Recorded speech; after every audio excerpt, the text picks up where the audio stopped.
ایک عورت بھی اللہ کی بہت خوبصورت اور حسین تخلیق ہے، موتیوں سے بھی بڑھ کے قیمتی ہے، اور اللہ نے اس کو جو حسن دیا ہے وہ سب کے لیے نہیں ہے. ہمارا حسن سب کے لیے نہیں ہے، ہر ایک کے لیے نہیں ہے. اللہ نے ہمیں جس کے لیے پیدا کیا ہے، جس کے لیے بنایا ہے، یہ اسی کا حق ہے. آپ دیکھیے کہ بچپن سے ہی ایک چھوٹی سی بچی کو بھی جو شوق ہوتا ہے وہ کس چیز کا ہوتا ہے؟ سجنے، بننے، سنورنے کا. چھوٹے چھوٹے بچے ماؤں کی لپسٹکس کا کیا حال کرتے ہیں، صرف اپنے اوپر نہیں لگاتے، دیواروں پہ بھی لگا دیتے ہیں. اور اسی طرح قرآن مجید میں بھی آتا ہے افمن ينشأ فی الحلیۃ، کیا وہ جو زیورات میں پالی جاتی. تو سجنا، بننا، اچھا کپڑا، اچھا لباس، اچھا زیور، یہ عورت کی کمزوری ہوتی. ہر عورت کو کسی نہ کسی درجے میں تھوڑا یا زیادہ پسند ہوتا ہے. اگر روزانہ اپنی زیب و زینت کا اہتمام نہ کرے تو خاص خاص مواقع پر ضرور کرتی. اور پھر اس میں بعض اوقات یہ ہوتا ہے کہ صرف زیب و زینت کرنے کا شوق نہیں ہوتا، اس کو نمایاں کرنے کا بھی بہت شوق ہوتا ہے. تو اس صورت میں پھر یہاں ایک امتحان شروع ہو جاتا ہے کہ ہمیں یہ زیب و زینت کس کس کے سامنے ظاہر کرنے کی اجازت ہے اور کس کے سامنے نہیں. تو یہ چھوٹی سی کتاب ہے، اس آیت سے متاثر ہو کر تحریر کر دی گئی. بہت سے لوگ کہتے رہتے ہیں کہ اپنی تفسیر لکھیں، لیکن اس کا تو وقت نہیں. سوچا چلے ایک آیت ہی صحیح. بلغوا انی ولو آیہ. قال اللہ تعالی، اللہ تعالیٰ کا فرمان ہے، جب اللہ تعالیٰ کوئی بات فرماتے ہیں تو پھر کیا کرتے ہیں، کیسے سنتے ہیں؟ بہت دھیان سے، توجہ سے. وقل للمؤمنات، اور مومن عورتوں سے کہہ دیجئے کیا کریں؟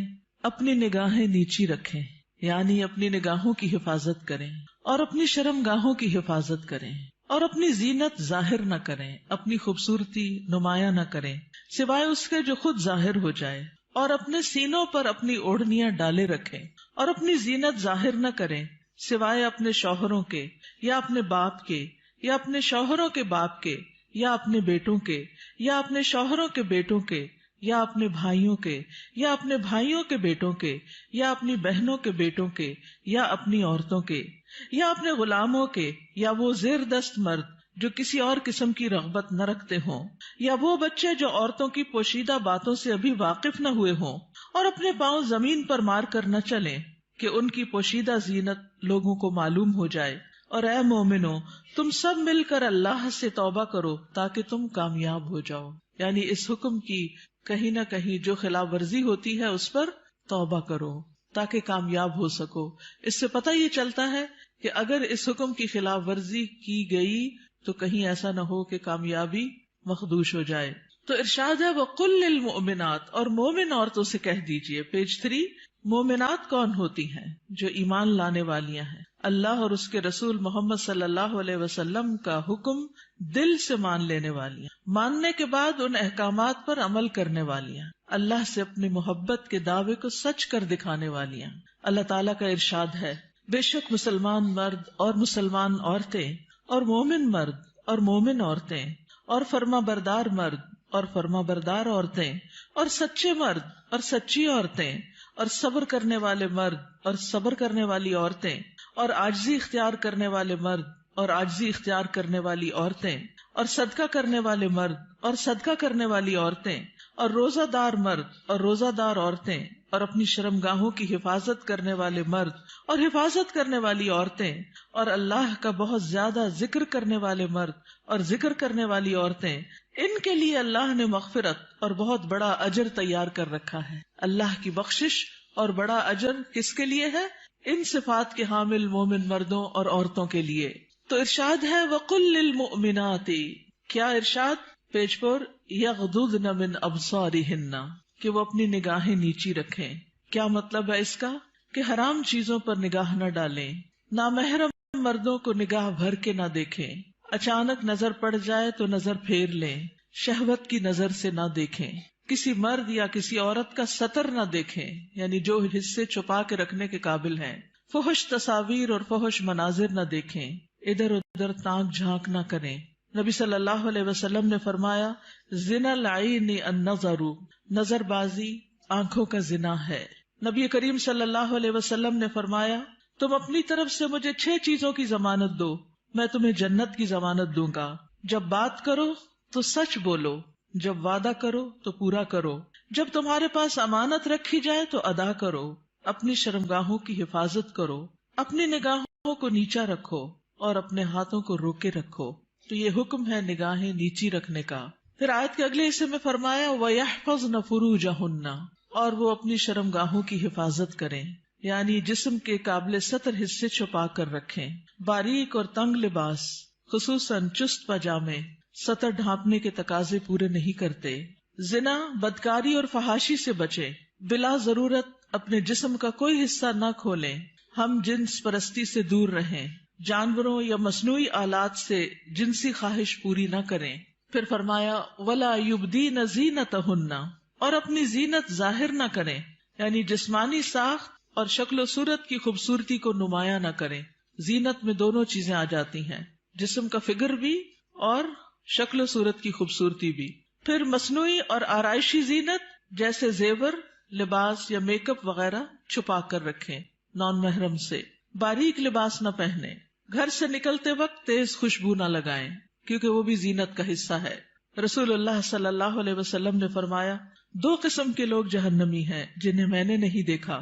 وہ لوگ جن کے پاس بیلوں کی دموں کی طرح کے کوڑے ہوں گے جن سے وہ لوگوں کو مارتے ہوں گے. وہ عورتیں جو لباس پہن کر بھی بے لباس ہوں گی، مائل کرنے والیاں، مائل ہونے والیاں، گویا ان کے سر بختی اونٹ کے کوہان کی مانند ہوں گے، یعنی سر خاص طور پر اوپر، سروں کے اوپر مزید بالوں اور کا جوڑا بنا کے یا اونچے کر کے اس کو اٹھایا ہوا ہو. وہ جنت میں داخل نہ ہوگی اور نہ اس کی خوشبو پائیں گی، حالانکہ اس کی خوشبو اتنی اور اتنی دور سے آتی ہوگی. یہ صحیح مسلم کی روایت ہے. پھر فرمایا الا ما ظہر منہا، سوائے اس کے جو اس میں سے ظاہر ہو جائے. وہ زینت جو خود بخود ظاہر ہو جائے، نہ کہ ظاہر کی جائے، مثلا چادر کا ہوا میں اڑ جانا اور زینت کا کھل جانا. وہ زینت جس کو چھپانا ممکن نہ ہو، جیسے چادر، گاؤن یا اسکارف وغیرہ. جسمانی ساخت میں سے دراز قد یا متناسب جسم ہونا، اس میں بھی ایک اٹریکشن ہوتی ہے، اب یہ چھپائی نہیں جا سکتی. سیدنا ابن مسعود اس کی تفسیر میں فرماتے ہیں کالرداء والثیاب، جیسے چادر اور کپڑے. چادر جو اوپر کی چادر یا گاؤن وغیرہ ہوتا ہے، یا جو کپڑے نیچے سے نظر آ جاتے ہیں. یاد رہے زینت ظاہر ہونے اور زینت ظاہر کرنے میں فرق ہے. ایک وہ ہے جو آپ خود کھول دیتے ہیں اور ایک وہ ہے جو اتفاق سے ہو جاتی ہے. پھر فرمایا وَلْيَضْرِبْنَ بِخُمُرِهِنَّ عَلَى جُيُوبِهِنَّ، اور وہ اپنی اوڑھنیاں اپنے سینوں پہ ڈالے رکھیں. خمار یعنی سر کے کپڑے یا دوپٹے سے خواتین سر، بال، کان، گردن اور سینہ ڈھانپ کر رکھیں، کیونکہ کچھ خواتین جب اسکارف پہنتی ہیں تو اس کو اتنا زیادہ اسٹرولر کی طرح لپیٹنا شروع کر دیتی ہیں کہ وہ بعض اوقات تو گلے کا کچھ حصہ بھی نظر آ رہا ہوتا ہے اور سینہ تو پورا کھل جاتا ہے. بعض ایک پلو اوپر کر کے نقاب بنا لیتی ہے، ان کا آدھا سینہ نظر آ رہا ہوتا ہے، یعنی آدھا ڈھانکا ہوا ہوتا ہے، آدھا نمایاں ہوتا ہے، وہ اور زیادہ اٹریکٹیو ہو جاتا ہے، زیادہ توجہ کھینچنے لگتا ہے. تو اس لیے اللہ کا حکم ہے کہ عورت اپنے سینے کے حسن کو چھپا کر رکھے مردوں سے، کیونکہ یہ مرد کے لیے ایک فتنہ بن جاتا ہے. باریک دوپٹہ جس میں سے بال اور گردن جھلک رہے ہو وہ نہ اوڑھیں. زمانہ جاہلیت میں عورتیں پردے کا اہتمام نہیں کرتی تھیں، بلکہ جب کوئی عورت مردوں کے پاس سے گزرتی تو اپنے سینے کو کھول کے گزرتی. بسا اوقات وہ اپنی گردن، بالوں کی مینڈیاں اور کانوں کی بالیاں تک ننگا کر لیتی تھی. کیا کیا؟ گردن، بالوں کی مینڈیاں اور کانوں کی بالیاں، ان کو نکال لیتی تھی. اب بھی آپ نے دیکھا ہوگا بعض اسکارف اس طرح پہنتے ہیں کہ کانوں کا زیور باہر لٹک رہا ہوتا ہے. لہٰذا اللہ تعالیٰ نے مومن عورتوں کو حکم دیا کہ وہ ایسے مواقع پر پردے کا اہتمام کریں. سیدہ عائشہ فرمایا کرتی تھی جب یہ آیت نازل ہوئی وَلْيَضْرِبْنَ بِخُمُرِهِنَّ عَلَى جُيُوبِهِنَّ، تو ان سب نے اپنے تہ بندوں کو کناروں سے پھاڑ کر ان کی اوڑھنیاں بنا لی. یعنی جو نیچے تہ بند ہوتا ہے نا، جو نیچے پہنتے ہیں شلوار کی طرح، تو انہوں نے کیا کیا کہ اور اگر کپڑا نہیں ملا سر کا اس طرح چادر بنانے والا تو انہوں نے انہی کو ہی ذرا صحیح کر کے، یعنی اس کے کنارے وغیرہ کاٹ کے اس کو چادر کی شکل دے دی. پھر فرمایا وَلَا يُبْدِينَ زِينَتَهُنَّ إِلَّا، اور وہ اپنی زینت ظاہر نہ کریں مگر اپنے شوہروں کے لیے. آگے آ رہا ہے پسندیدہ اور مطلوب ہے کہ شوہر کے سامنے ہر طرح کی زینت کا اظہار کریں، سارا شوق یہاں پورا کریں. ٹھیک ہے، عورت اپنے شوہر کے سامنے حد درجہ اظہار زینت کر سکتی، جتنی کرنا چاہے کریں، جو کہ کسی دوسرے کے سامنے نہیں کر سکتی. یا اپنے باپوں کے لیے، باپوں میں کون کون آتا ہے؟ باپ، دادا، پردادا، نانا، پرنانا، اوپر تک آبا و اجداد جو بھی ہوں. رسول اللہ صلی اللہ علیہ وسلم نے ایک نیک عورت کے بارے میں فرمایا بہترین عورت وہ ہے کہ جب تم اسے دیکھو تو تمہیں خوش کر دے. تو شوہر کس طرح خوش ہوگا؟ جب آپ اچھے کپڑے پہنیں گے، اچھا لباس کے ساتھ اچھا زیب و زینت، زیور، میک اپ وغیرہ میں ہوں گے. لیکن بہت سی خواتین گھر میں تو کھانا پکاتے پکاتے کپڑوں میں اس قدر کھانے کی اسمیل آ جاتی ہے اور کچن میں پسینے سے برا حال ہو جاتا ہے، اور پھر جب شوہر گھر آتا ہے تو اسی حال میں استقبال کرتی، اور پھر جب شوہر کو کھانا وغیرہ دے کے فارغ ہو کے جب اپنی سہیلی یا کہ بازار جانا ہوتا ہے تو نہا دھو کے میک اپ وغیرہ کر کے نکل جاتی ہے، کیونکہ اب شوہر آ گیا گھر میں، وہ بچے سنبھالے گا، ہم ذرا آؤٹنگ پہ جائیں. تو یہ بالکل الٹ ہے اس حکم کے جو ہمیں دیا گیا. فرمایا بہترین عورت وہ ہے کہ جب تم اسے دیکھو تو تمہیں خوش کر دے، جب تم اسے کوئی حکم دو تو تمہاری اطاعت کرے، اور تمہاری غیر موجودگی میں اپنے نفس اور تمہارے مال کی حفاظت کرے. یا اپنے شوہروں کے باپ کے لیے، شوہر کا باپ جیسے سسر، شوہر کا نانا، شوہر کا دادا، شوہر کا پرنانا، شوہر کا پردادا، اوپر تک آباء و اجداد. یا اپنے بیٹوں کے لیے، بیٹوں میں بیٹے، پوتے، پڑپوتے، نواسے، پڑنواسے، نیچے تک سب آ جاتے ہیں. یا اپنے شوہروں کے بیٹوں کے لیے، شوہر کے پوتے، شوہر کے نواسے، نیچے تک، یعنی ستیلے بیٹے بھی. اس میں شوہر کے بیٹے اور ان کے آگے بچوں کے بچے بھی سب آ جاتے ہیں.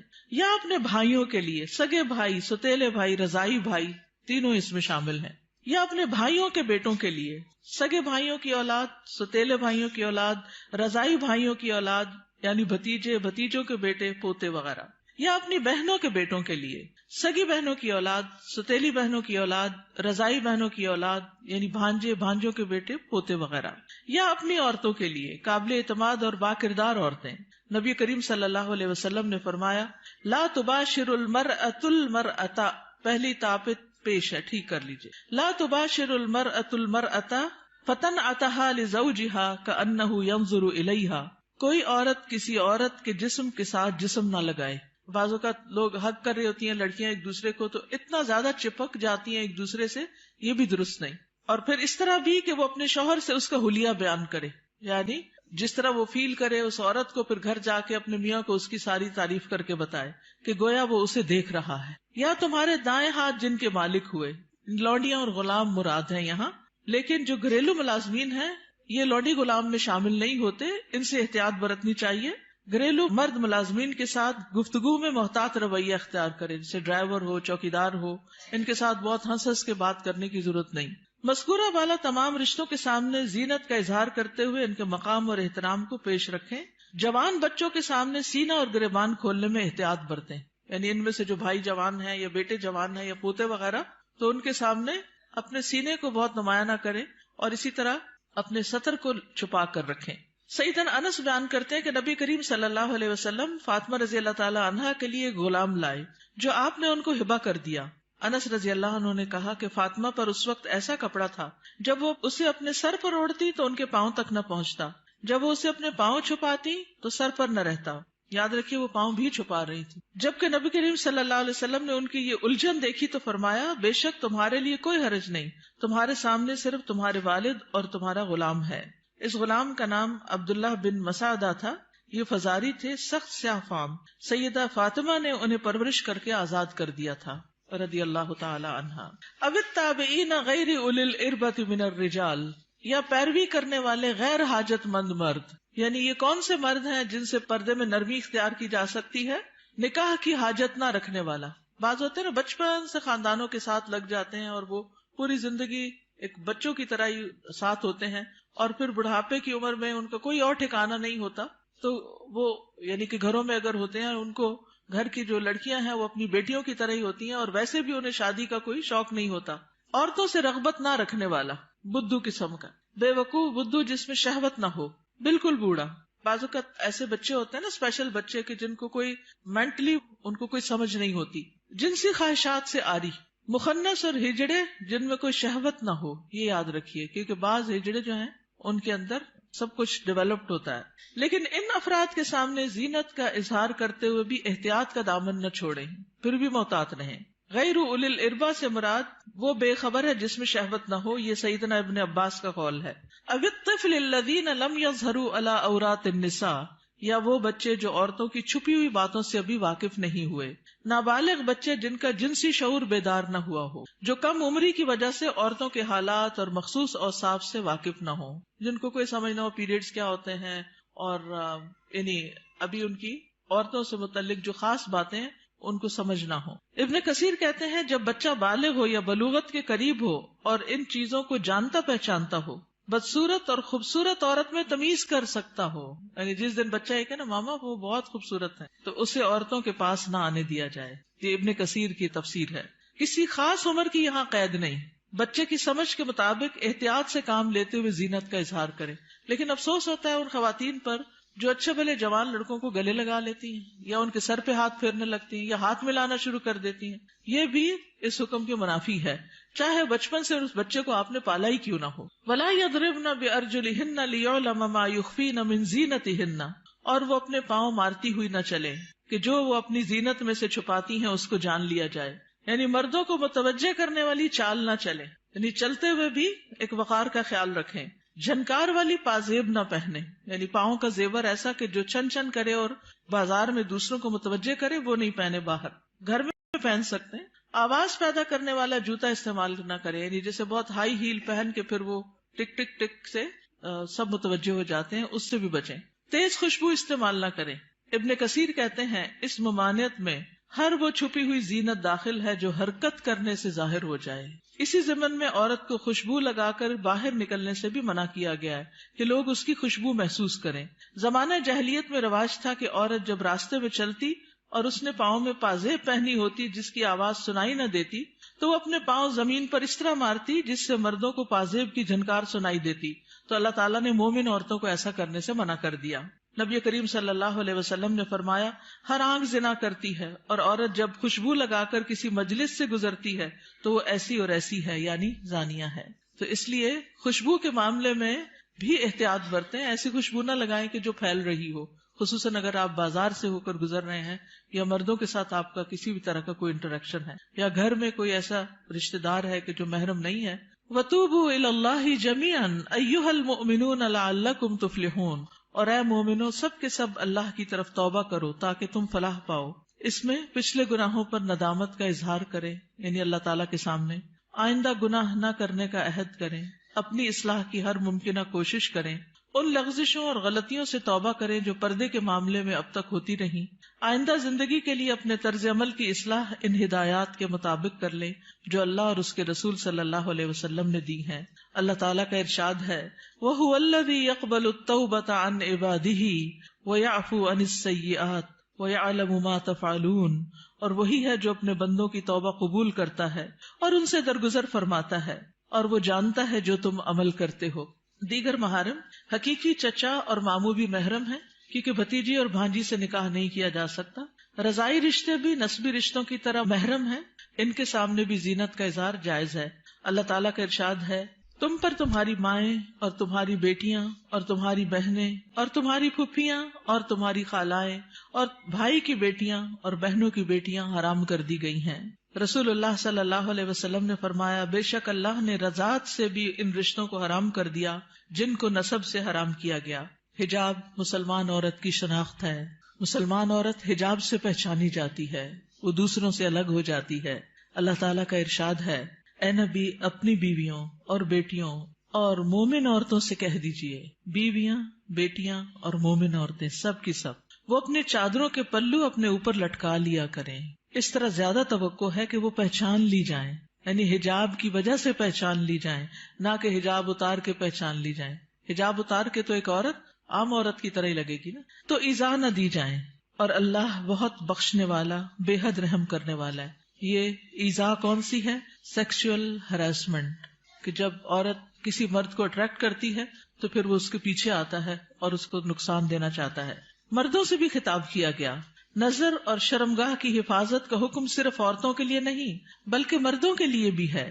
اللہ تعالیٰ کا ارشاد ہے مومن مردوں سے کہہ دیجئے اپنی نگاہیں نیچی رکھیں اور اپنی شرمگاہوں کی حفاظت کریں، یہ ان کے لیے پاکیزہ تر ہے. بے شک اللہ خبر رکھنے والا ہے اس کی جو وہ کرتے ہیں. یعنی اللہ سبحانہ تعالیٰ کو سب پتا ہے کہ وہ نگاہیں نیچی رکھتے ہیں یا نہیں رکھتے.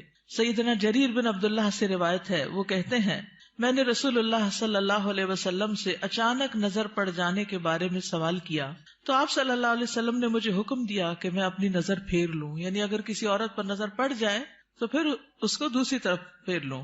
نظر کی حفاظت دراصل شرمگاہ کی حفاظت ہے. جس نے اپنی نظر کو آزاد چھوڑ دیا اس نے اسے ہلاکت کے گڑھے میں ڈال دیا، اور نظر ہی عام حادثات کی اصل ہے جو انسان کو پہنچتے ہیں. یہ ابن القیم کا قول ہے. نگاہ نیچی رکھنے کے فوائد کیا ہیں؟ یہ بھی ابن القیم کا قول ہے محبت کی حقیقت اور اس کے تقاضے کتاب میں. دل شہوت سے رک جاتا ہے، دل میں نور پیدا ہو جاتا ہے، علم کے راستے کو شادہ ہو جاتے ہیں، دل کو فرحت و خوشی حاصل ہوتی ہے، عقل قوی اور مضبوط ہوتی ہے، دل غم و حسرت سے خلاصی پا لیتا ہے، انسان کی عقل و فراست بڑھتی ہے، دل کو قوت و شجاعت حاصل ہوتی ہے. نگاہ جھکانا جہنم کا دروازہ بند کرنے کا سبب ہے، غفلت کے پردے ہٹتے ہیں. رسول اللہ صلی اللہ علیہ وسلم نے دعا بھی سکھائی، سنن نبی داؤد میں آتی ہے، اللہم انی اعوذ بک من شر سمعی ومن شر بصری ومن شر لسانی ومن شر قلبی ومن شر منی. اے اللہ، بے شک میں اپنی سماعت کے شر سے، اپنی بصارت کے شر سے، اپنی زبان کے شر سے، اپنے دل کے شر سے اور اپنی شرمگاہ کے شر سے تیری پناہ چاہتا ہوں. اپنا جائزہ لیجئے، کیا یہ احکامات میرے لیے ہیں اور کیا ان پر عمل کرنا ضروری ہے؟ کیا میں اپنی نگاہوں اور سطر کی حفاظت کر رہی ہوں؟ کیا میں اپنے خمار یا دوپٹے کو اپنے سینے پر ڈالتی ہوں؟ کیا میں اپنی زینت کو چھپانے کا اہتمام کرتی ہوں؟ یاد رکھیے، ہمارا معاملہ کسی انسان کے ساتھ نہیں، رب العالمین کے ساتھ ہے، جو علم بھی رکھتا ہے اور ہر چیز کے بارے میں باخبر بھی ہے. نظر کے بارے میں کچھ اشعار ہیں. کل حوادث مبدأها من النظر، تمام حوادث کی ابتدا نظر سے ہوتی ہے. یعنی جو عشق و عاشقی کے سلسلے چل پڑتے ہیں اور انسانوں کو بعض اوقات انتہائی بیمار کر دیتے ہیں کہ وہ کسی قابل نہیں رہتے، اس کی ابتدا نظر سے ہی ہوتی ہے. وَمُعْظَمُ النَّارِ مُسْتَصْغَرُ الشَّرَرِ، اور چھوٹی چنگاری سے بھی زبردست آگ بھڑک اٹھتی ہے. نَظَرٌ فَابْتِسَامَةٌ فَسَلَامٌ، پہلے نظر، پھر مسکراہٹ، پھر سلام. فَكَلَامٌ فَمَوْعِدٌ فَلِقَاءٌ، پھر بات چیت، پھر ملاقات کا وعدہ. اور پھر اس کے بعد اللہ کے حکم کی نافرمانی میں انسان جا پڑتا ہے. اللہ سبحانہ وتعالی ہمیں ایمان عطا کرے، حیا عطا کرے اور اس حکم پر عمل کی توفیق عطا کرے. آخری صفحے پر ہے، رسول اللہ صلی اللہ علیہ وسلم نے فرمایا، حیا ایمان میں سے ہے اور ایمان جنت میں لے جاتا ہے، جبکہ بے حیائی کوڑا کرکٹ ہے اور کوڑا کرکٹ آگ میں جاتا ہے. یہ کتاب آپ کے لیے تحفہ ہے. کیوں تحفہ ہے؟ تاکہ ہم اس پر عمل کریں اور کیا کریں؟ آگے بھی پہنچائیں. صرف اپنے آپ کو بچانا کسی شر سے، کسی نقصان سے کافی نہیں. اس کا ایک محرک یہ بھی تھا اس چھوٹے سے پمفلٹ کو لکھنے کا کہ بہت دفعہ مجھے خود یہ سننے کو ملا، بتایا گیا کہ کہاں ہے قرآن میں پردے کا حکم. آپ اپنے کالج میں، یونیورسٹی میں کولیگ سے بات کریں تو کہیں گے کہاں لکھا ہے قرآن میں؟ تو کوئی نہیں پردے کا حکم، یہ تو تم لوگوں نے خود ہی گاؤن سکارف چڑھا لی ہے. تو اگر یہ چھوٹی سی کتاب آپ کے پاس ہوگی تو فوراً دلیل نکالنا آپ کے لیے آسان ہو. ٹھیک ہے، آپ میں سے کوئی کچھ کہنا چاہتا ہے؟ آپ کی وجہ سے اگر ایک خاتون بھی اپنے اس حکم پر عمل کر لیتی ہیں تو آپ کے لیے صدقہ جاریہ ہوگا. کم از کم 2 لوگوں کے ساتھ مل کے یہ کتاب ضرور پڑھ لیجیے. استاذہ، ایک بات دل میں آ رہی تھی، ایک پیج نمبر اس پہ ہے نا کہ نگاہ نیچی رکھنے کے فوائد. تو جیسے اس میں سارے فوائد لکھے ہوئے ہیں کہ دل میں نور ہوتا ہے اور علم کے راستے کشادہ ہو جاتے ہیں، غم سے چھٹکارا مل جاتا ہے، عقل قوی ہوتی ہے، غفلت کے پردے ہٹتے ہیں، جہنم سے انسان بچ جاتا ہے. تو دیکھیں، ایک راستہ کھول کے نا نظر کو بہکانے والا شیطان نے ہمارے لیے کتنے راستے بند کر، تو اس پہلا جو راستہ ہے اس کو وہی اگر ہم بند کر دیں نا تو ہم پھر آگے انشاءاللہ یہ سارے راستے خود بخود کھل جائیں. بالکل. اور اس میں آپ دیکھیے کہ بہت سی ایسی خواتین کے مسائل، بہت سی لڑکیوں کے مسائل، اچھی بھلی سمجھدار لڑکیوں کے مسائل، اور خصوصاً اب موبائل کی وجہ سے اور ویڈیو چیٹنگ کی وجہ سے جو مسائل پیدا ہو رہے ہیں، اور تصویر کا اتنا فتنہ عام ہے کہ ہر چیز ہی کی تصویر بن بن کے شیئر کی جا رہی ہے، اس کی وجہ سے یہ مسائل اور بھی زیادہ بڑھ گئے ہیں. اور بعض اوقات انسان ایسے فساد میں جا پڑتا ہے کہ جو اس کی عقل پہ بھی پردہ ڈال دیتا ہے، پھر اس میں نہ اپنی عزت کی پرواہ ہوتی ہے، نہ ماں باپ کی، نہ کسی دین کی اور نہ کسی اور کی. تو اس لیے بہت ضروری ہے کہ اس چیز کو عام کیا جائے اور لڑکیوں کو اس فتنے سے بچایا جائے. جی، ستیلے بھائی محرم ہوتے ہیں. نمازوں میں خشوع کا مسئلہ ہر ایک کو رہتا ہے، تو نگاہ کی حفاظت سے نمازوں میں بھی خشوع آتا ہے. کوشچن ہے، جیسے سعودی عرب میں وہ لوگ آنکھوں کا بھی پردہ کرتے ہیں، اور یہی ہے کہ آپ نے جیسے آیت پڑھی، اس کا ترجمہ پڑھا ہے، تو اس کا ترجمہ یہی ہوتا ہے کہ لٹکایا جائے کپڑا. تو وہ لوگ اس طرح کہتے ہیں کہ آنکھ کا پردہ، وہ پٹا اس طرح کرتے کہ آنکھوں تک آتا ہے. تو اس میں آپ کیا کہیں گے؟ اور دوسرا یہ کہ ان کا جو گاؤن ہے وہ پاؤں کے نیچے تک ہوتا ہے، کیا یہ حالات؟ جی، گاؤن نیچے تک ہونا چاہیے، ٹخنے ننگے نہیں ہونے چاہیے. اور ابھی یہ زمین کو جو ٹچ کر رہا ہوتا ہے. جی، تو آنکھ کے پردے میں آپ کیا کہتے ہیں اس میں؟ جس طرح وہ لوگ کرتے ہیں جی، جتنا انسان اپنے آپ کو ڈھانک سکے اتنا ہی بہتر ہے. مطلب وہ لوگ پلہ جو ہے اوپر کر کے کرتے ہیں، لیکن ہمارے یہاں ایسا کوئی دیکھیے ہمارے یہاں بھی جب میں چھوٹی ہوتی تھی تو اس وقت جو نقاب ہوتا تھا وہ پورے جارجٹ کے کپڑوں کا وہ نیچے ڈالتے تھے. میں خود یونیورسٹی میں، پنجاب یونیورسٹی میں جب میں پڑھتی تھی تو میرے اپنے نقاب اسی طرح کا لگا ہوا تھا، اور جو ینگ ٹیچرز ہوتے تھے ان کی کلاس میں پورا ڈال کے بیٹھتی تھی، سامنے نہیں دیکھتی تھی. یہ پیج نمبر 4 پہ نا لاسٹ میں ہے یا غضضن من ابصارہن، بالکل لاسٹ میں، اور اپنے ہاتھوں کو روکے رکھو. یہ مجھے تھوڑا سا یعنی یہ حدیث ہے نا جس میں بہت سی چیزوں کے روکنے کی بات ہے. مسلمان وہ ہوتا ہے نا جس کے ہاتھ اور زبان سے دوسرے محفوظ رہیں. ہاتھوں کو روکے رکھو شر سے، کسی کو تکلیف دینے سے.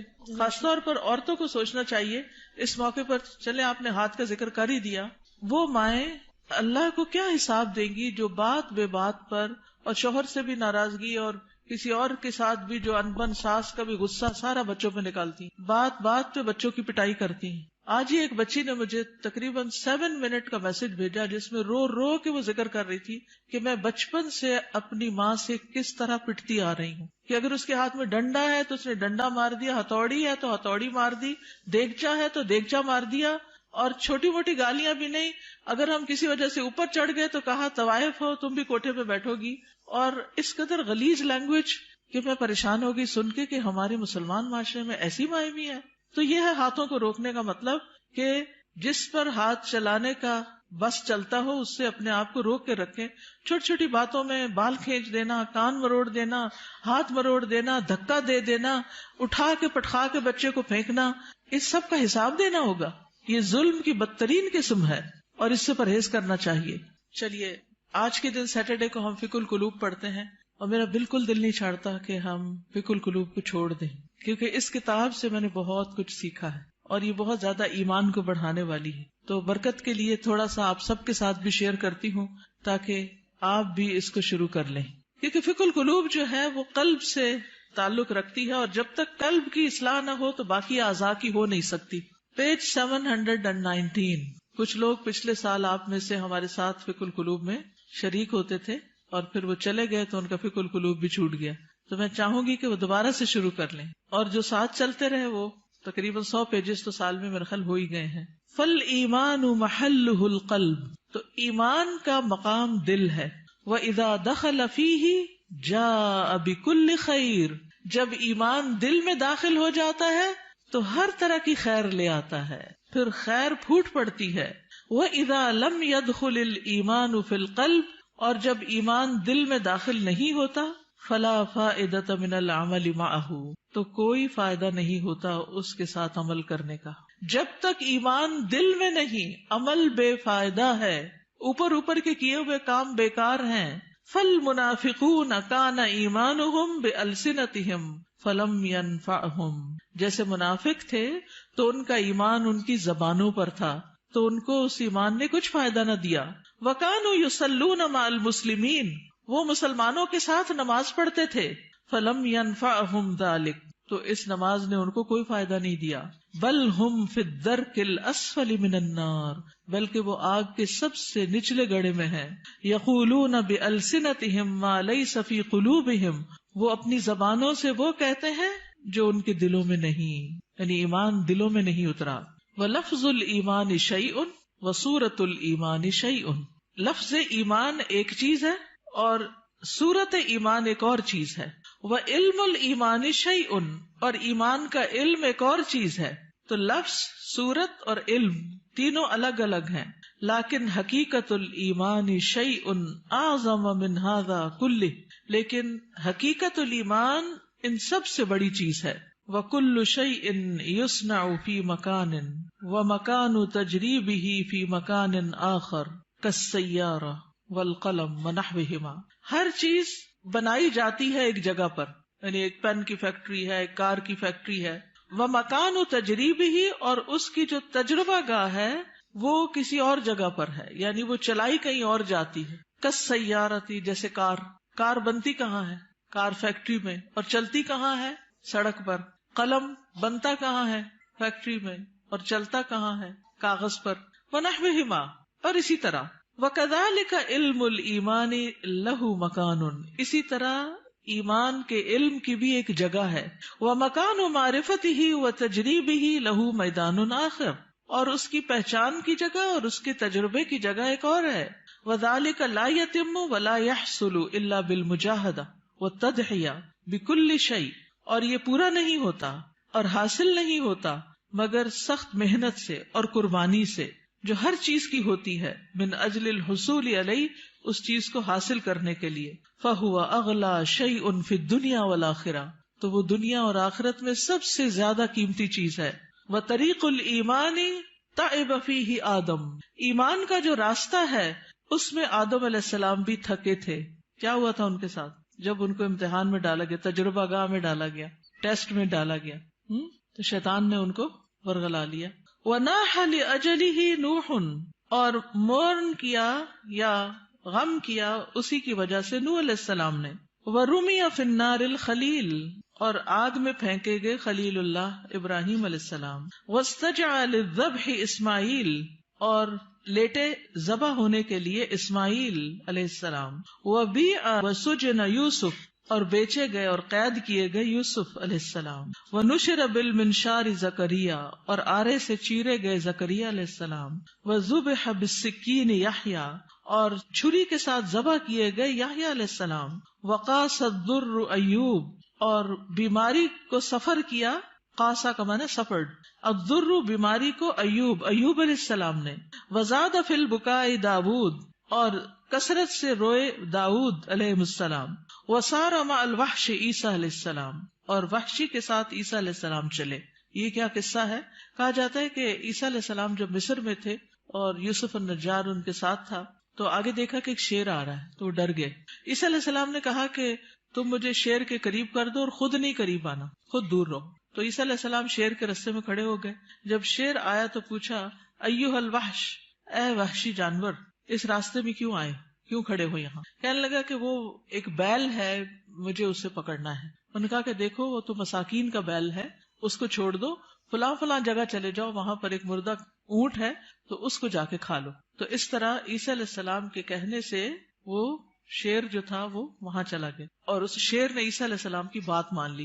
لیکن شیر سے بات کرنا اور شیر کو روکنا نہیں منکر کرنا کوئی آسان کام نہیں تھا. لیکن عیسیٰ علیہ السلام نے اپنے آپ کو خطرے میں ڈال کر مسکینوں کو ان کا بیل دلوا دیا، یعنی ان کا بیل ہلاک نہیں ہوا، ورنہ تو شیر کھا جاتا.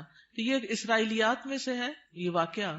اس کی صداقت تو اللہ ہی کو معلوم ہے، لیکن ہمیں حدثوا عن بنی اسرائیل ولا حرج کے تحت بیان کر دیا گیا ہے. وعالج الفقر والاذى محمد صلی اللہ علیہ وسلم، اور فقر اور اذیتوں سے، بیماریوں سے، تکلیفوں سے محمد صلی اللہ علیہ وسلم نے ڈیل کیا. عالجہ کا مطلب تھا ڈیل کرنا، he dealt with. وَهَؤُلَاءِ هُمْ شُمُوسُ التَّوْحِيدِ وَالْإِيمَانِ، اور یہ لوگ توحید اور ایمان کے سورج ہیں، شمس کی جمع. وَنُجُومُ الْهُدَى، اور ہدایت کے ستارے. وَجِبَالُ الصَّبْرِ وَالْيَقِينِ، اور صبر اور یقین کے پہاڑ. فَالْإِيمَانُ أَصْلُ الدِّينِ وَقَاعِدَتُهُ، تو ایمان دین کی اصل ہے اور اس کا قاعدہ ہے. الَّتِي يُبْنَى عَلَيْهَا الْبِنَاءُ، جس پر عمارت کی بنیاد رکھی جاتی ہے. فَهُوَ بِمَنزِلَةِ تَسْوِيَةِ الْأَرْضِ وَسَقْيِهَا، اور وہ زمین کو ہموار کرنے اور اسے سیراب کرنے کے برابر ہے. اما الامور الباقیۃ فی الدین، اور جہاں تک دین کے باقی امور کا تعلق ہے، فہی بمنزلۃ الاشجار والحبوب، تو ان کا مقام درختوں اور دانوں کی طرح ہے. التی یمکن زرعها وغرسها فی هذه الارض، جن کو اس زمین میں اگایا اور بویا جا سکتا ہے. فہی تنمو بقدر خصوبۃ الارض، تو وہ اگتے ہیں جتنی زمین زرخیز ہوتی ہے. واستعدادها کما انہا تثمر بقدر الجہود المبذولۃ فی تمہید الارض وسقیها، جس طرح وہ پھل لاتی ہے جتنی اس پہ محنت کی جاتی ہے زمین کو تیار کرنے، ہموار کرنے اور اس کو سیراب کرنے میں. فالایمان هو ارض الدین، کتنا خوبصورت جملہ ہے چھوٹا سا. ایمان دین میں زمین کی طرح ہے. والدعوۃ نبتها وطلعها، اور دعوت دین کیا ہے؟ اس کا پودا اور اس کا خوشہ. والعبادت ثمرتها وزینتها، اور عبادت اس کا پھل اور اس کی خوبصورتی.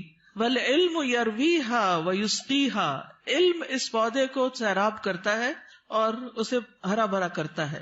والجنت ورضا الرب غایتها، اور جنت اور رب کی رضا یہ اصل گول ہے، اصل غایت ہے، اصل مقصد ہے. ولا يمكن ان نحصل على حقیقت الایمان الا اذا تيقنا ان جميع المخلوقات في السماوات والارض قویها وضعیفها كالحیۃ المیتۃ. ہم ایمان کی حقیقت کو اس وقت تک نہیں پا سکتے جب تک ہمیں یقین نہ ہو کہ ساری کی ساری مخلوقات، آسمانوں کی اور زمین کی، ان کی مضبوط اور ان کی ضعیف یہ مردہ سانپ کی طرح ہے. لا تنفع ولا تضر، جو نہ فائدہ دے سکتی ہے نہ نقصان. یہ ہے اصل ایمان، ایسا یقین کہ نہ کوئی فائدہ دے سکتا نہ کوئی نقصان دے سکتا ہے، الا باذن اللہ، مگر اللہ کے اذن سے. مردہ سانپ سے تو آپ نہیں ڈرتے نا، تو لوگوں کا ڈر بھی نہیں ہونا چاہیے. لیکن جب ہم لوگوں سے ڈرتے ہیں، یعنی اس سینس میں ڈرتے ہیں کہ اگر میں نے اس کی بات نہ مانی، یہ مجھے کہہ رہا ہے حجاب اتار دو، نہیں مانی تو پھر کیا ہوگا، میرا تو بڑا نقصان ہو جائے گا، یا یہ مجھے جو کہہ رہا ہے میں اسے کر لوں ورنہ مجھے ایسا اور ایسا نقصان ہو جائے گا. تو بہت سے لوگ اللہ کی نافرمانی کے کام جو ہیں وہ صرف لوگوں کے ڈر سے کرتے رہتے ہیں کہ لوگ کیا کہیں گے. تو یاد رکھیے ساری مخلوقات مردہ سانپ کی طرح، یہ جملہ یاد رہے گا. جب یہ یاد رہے گا نا تو پھر اللہ کا حکم ماننا مشکل نہیں رہے گا. ولا تعطی ولا تمنع الا بامر اللہ، نہ یہ دیتی ہیں نہ روکتی ہیں مگر اللہ کے حکم سے. وان کل شیء بید اللہ، اور یہ کہ ہر چیز اللہ کے ہاتھ میں ہے. وان ما سوى اللہ لیس بیدہ شیء، اور اللہ کے علاوہ جو بھی ہے اس کے ہاتھ میں کچھ نہیں. کما قال سبحانہ، جیسا کہ اللہ تعالیٰ کا فرمان ہے، الا لہ الخلق والامر تبارک اللہ رب العالمین. خبردار، اللہ ہی کی ہے مخلوق اور حکم بھی اللہ ہی کا ہے، بہت بابرکت ہے اللہ جو رب ہے سارے جہانوں کا. میں یہ ضرور چاہوں گی کہ آپ اس کتاب کو پڑھیں. اگر آپ کہیں کہ اس کانوکیشن کی کوئی نصیحت ہمیں کر دیں تو میں یہی کہوں گی کہ فقہ القلوب کو شروع سے پڑھنا شروع کر دیں، تو ساری نصیحتیں آپ کو مل جائیں گی. اور یہ دراصل ایمان کو مضبوط کرنے والی کتاب ہے. کیا ہے؟ اور اگر ایمان مضبوط ہو جائے تو کیا ہوتا ہے؟ عمل آسان ہو جاتا ہے، انسان مضبوط ہو جاتا ہے. اور اس میں آپ دیکھیے یہاں پر اگلی جو بات ہے بڑی دلچسپ ہے. وہ کہتے ہیں کہ ایمان کی جو قوت ہے نا وہ دل میں ظاہر ہوتی ہے جیسے ایک بندوق کی گولی ہوتی. تو جب وہ اپنی اصل جگہ پر آ جاتی ہے تو پھر اس سے بہت کچھ ہوتا ہے. اور اگر وہ اپنی اصل جگہ پر نہیں تو کچھ بھی نہیں ہوتا، وہ کہیں بھی پڑی رہتی ہے، ایک شیشے کی گولی ہے بس. تو ایمان جب تک دل میں نہیں آتا، زبان پہ رہتا ہے تو فائدہ نہیں دیتا. تو ایمان کو لانا ہے دل میں، اور دل میں آئے گا علم کے ساتھ، اور علم کے لیے ضروری ہے فقہ القلوب. ٹھیک ہے، جزاکم اللہ خیرن. آخری اعلانات سن لیجئے. وائس کے لیے سمر کورس ہو رہا ہے، فلائر موجود ہے باہر ریسپشن پہ. 7 مئی سے 18 رمضان تک ہے. تعلیم القرآن فار بوائز کا بھی اشتہار آ گیا ہے، نیکسٹ ایئر کا ایڈمیشن شروع ہے. تدبر قرآن کا نیکسٹ کورس جس میں 30ویں پارے کی ترتیل، تجوید، حفظ، ترجمہ، تفسیر، تدبر، گرامر یہ سب شامل ہے. تو آپ کے لیے ابھی موقع ہے کہ آپ ایڈمیشن لے سکیں. اسی طرح یہاں پر تعلیم القرآن ڈپلوما کورس نیکسٹ سیشن مئی کا 1 مئی سے شروع ہو رہا ہے. جو ابھی تک داخلہ نہیں لے پائے، سوچ ہی رہے ہیں، وہ آگے بڑھیں. اسلامی تربیتی کورس، جی ہاں، رمضان کے ساتھ دورہ قرآن کے ساتھ انشاءاللہ 14 مئی سے شروع ہو رہا ہے، 14 مئی سے 26 رمضان تک. اور اس میں دورہ قرآن بھی یہاں ہوگا اور اس کے ساتھ ساتھ اسلامی تربیتی کورس جو ہر سال ہوتا ہے وہ بھی ہوگا. اور پی سی میں بھی انشاءاللہ دورہ قرآن ہوگا، جس کے پیچھے پوری لسٹ ہے کہ کہاں کہاں پنڈی اور اسلام آباد میں دورہ قرآن ہو رہا ہے. تو یہ اشتہار اگر آپ کے پاس ہو تو آپ لوگوں کو دے کر دعوت دے سکتے ہیں کہ وہ ضرور شرکت کریں. سمر کورسز ہیں ہمارے بچے کا پروگرام جہاں پر ہوتا ہے اس میں الفاظ اکیڈمی میں بھی دورہ قرآن ہو رہا ہے. اور سمر کورس 2018 جیسا کہ آپ کو معلوم ہے کہ 19 فروری کو امی جان دنیا سے رخصت ہو گئی. انا للہ و انا الیہ راجعون. اللہ تعالیٰ ان کی بخشش فرمائے. آپ میں سے بہت سی بچیاں جو آج یہاں موجود ہیں وہ ان کو کسی نہ کسی طرح جانتی ہیں. وہ تقریباً ہر تعلیم القرآن میں ایڈمیشن لے لیتی تھیں، پھر ایک دفعہ تعلیم التجوید میں بھی لے لیا انہوں نے، پھر تدبر قرآن کو بھی اٹینڈ کرنا ایز اے لسنر شروع کر دیا. تو بہرحال وہ فوت ہوئی تو ان کی وفات کے موقع پر کچھ لوگوں نے اپنے تاثرات کا اظہار کیا اور پھر یہ خواہش ظاہر کی کہ نانی اماں کے اوپر ایک کتاب لکھی جائے. تو الحمدللہ کوثر فیض کو اللہ جزائے خیر دے، اس نے مختصر سے عرصے میں یہ کتاب لکھ لی اور الحمدللہ کتاب چھپ کر آ گئی ہے. تو جو گریجویٹس ہیں ان کے لیے یہ گفٹ ہے کتاب، جب آپ باہر نکلیں گے گریجویٹس. باقی جو اسٹوڈینٹس وغیرہ ہیں وہ اگر خود لے لیں تو بہت اچھا ہے. بہت انسپریشنل کتاب ہے، ان کی زندگی میں جو اعمال اور ان کے عادات اور انہوں نے جیسے ہم لوگوں کو پالا اس کی بہت سی کہانیاں ہیں. تو جن لوگوں کو کہانیاں پڑھنے وغیرہ کا شوق ہوتا ہے ان کے لیے ایک اچھی کتاب ہے. تو آپ اپنے لیے بھی اور دوسروں کے لیے بھی کتاب، اپنے لیے تو گفٹ ایک ہی لیں گے لیکن دوسروں کے لیے لینی ہو تو اسٹال پر اویلیبل ہے. جزاکم اللہ خیرا. سبحانک اللہم و بحمدک، اشہد ان لا الہ الا انت، استغفرک و اتوب الیک. السلام علیکم ورحمۃ اللہ وبرکاتہ. ایک عورت بھی اللہ کی بہت خوبصورت اور حسین تخلیق ہے، موتیوں سے بھی بڑھ کے قیمتی ہے، اور اللہ نے اس کو جو حسن دیا ہے وہ سب کے لیے نہیں ہے. ہمارا حسن سب کے لیے نہیں ہے، ہر ایک کے لیے نہیں ہے. اللہ نے ہمیں جس کے لیے پیدا کیا ہے، جس کے لیے بنایا ہے، یہ اسی کا حق ہے. آپ دیکھیے کہ بچپن سے ہی ایک چھوٹی سی بچی کو بھی جو شوق ہوتا ہے وہ کس چیز کا ہوتا ہے؟ سجنے، بننے، سنورنے کا. چھوٹے چھوٹے بچے ماؤں کی لپسٹکس کا کیا حال کرتے ہیں، صرف اپنے اوپر نہیں لگاتے، دیواروں پہ بھی لگا دیتے ہیں. اور اسی طرح قرآن مجید میں بھی آتا ہے افمن ينشأ فی الحلیۃ، کیا وہ جو زیورات میں پالی جاتی.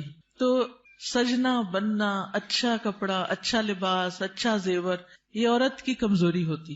ہر عورت کو کسی نہ کسی درجے میں تھوڑا یا زیادہ پسند ہوتا ہے. اگر روزانہ اپنی زیب و زینت کا اہتمام نہ کرے تو خاص خاص مواقع پر ضرور کرتی. اور پھر اس میں بعض اوقات یہ ہوتا ہے کہ صرف زیب و زینت کرنے کا شوق نہیں ہوتا، اس کو نمایاں کرنے کا بھی بہت شوق ہوتا ہے. تو اس صورت میں پھر یہاں ایک امتحان شروع ہو جاتا ہے کہ ہمیں یہ زیب و زینت کس کس کے سامنے ظاہر کرنے کی اجازت ہے اور کس کے سامنے نہیں. تو یہ چھوٹی سی کتاب ہے، اس آیت سے متاثر ہو کر تحریر کر دی گئی. بہت سے لوگ کہتے رہتے ہیں کہ اپنی تفسیر لکھیں، لیکن اس کا تو وقت نہیں، سوچا چلے ایک آیت ہی صحیح. بلغوا انی ولو آیہ. قال اللہ تعالی، اللہ تعالیٰ کا فرمان ہے، جب اللہ تعالیٰ کوئی بات فرماتے ہیں تو پھر کیا کرتے ہیں، کیسے سنتے ہیں؟ بہت دھیان سے، توجہ سے. وقل للمؤمنات، اور مومن عورتوں سے کہہ دیجئے کیا کریں؟ اپنی نگاہیں نیچی رکھیں، یعنی اپنی نگاہوں کی حفاظت کریں، اور اپنی شرم گاہوں کی حفاظت کریں، اور اپنی زینت ظاہر نہ کریں، اپنی خوبصورتی نمایاں نہ کریں سوائے اس کے جو خود ظاہر ہو جائے، اور اپنے سینوں پر اپنی اوڑھنیاں ڈالے رکھیں، اور اپنی زینت ظاہر نہ کریں سوائے اپنے شوہروں کے یا اپنے باپ کے یا اپنے شوہروں کے باپ کے یا اپنے بیٹوں کے یا اپنے شوہروں کے بیٹوں کے یا اپنے بھائیوں کے یا اپنے بھائیوں کے بیٹوں کے یا اپنی بہنوں کے بیٹوں کے یا اپنی عورتوں کے یا اپنے غلاموں کے یا وہ زیر دست مرد جو کسی اور قسم کی رغبت نہ رکھتے ہوں، یا وہ بچے جو عورتوں کی پوشیدہ باتوں سے ابھی واقف نہ ہوئے ہوں، اور اپنے پاؤں زمین پر مار کر نہ چلیں کہ ان کی پوشیدہ زینت لوگوں کو معلوم ہو جائے. اور اے مومنو، تم سب مل کر اللہ سے توبہ کرو تاکہ تم کامیاب ہو جاؤ. یعنی اس حکم کی کہیں نہ کہیں جو خلاف ورزی ہوتی ہے اس پر توبہ کرو تاکہ کامیاب ہو سکو.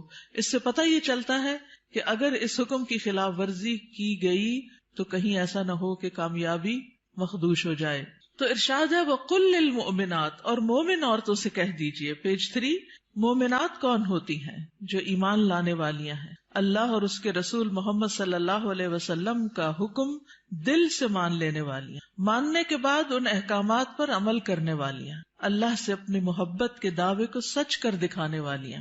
اللہ تعالیٰ کا ارشاد ہے بے شک مسلمان مرد اور مسلمان عورتیں اور مومن مرد اور مومن عورتیں اور فرما بردار مرد اور فرما بردار عورتیں اور سچے مرد اور سچی عورتیں اور صبر کرنے والے مرد اور صبر کرنے والی عورتیں اور عاجزی اختیار کرنے والے مرد اور عاجزی اختیار کرنے والی عورتیں اور صدقہ کرنے والے مرد اور صدقہ کرنے والی عورتیں اور روزہ دار مرد اور روزہ دار عورتیں اور اپنی شرم گاہوں کی حفاظت کرنے والے مرد اور حفاظت کرنے والی عورتیں اور اللہ کا بہت زیادہ ذکر کرنے والے مرد اور ذکر کرنے والی عورتیں، ان کے لیے اللہ نے مغفرت اور بہت بڑا اجر تیار کر رکھا ہے. اللہ کی بخشش اور بڑا اجر کس کے لیے ہے؟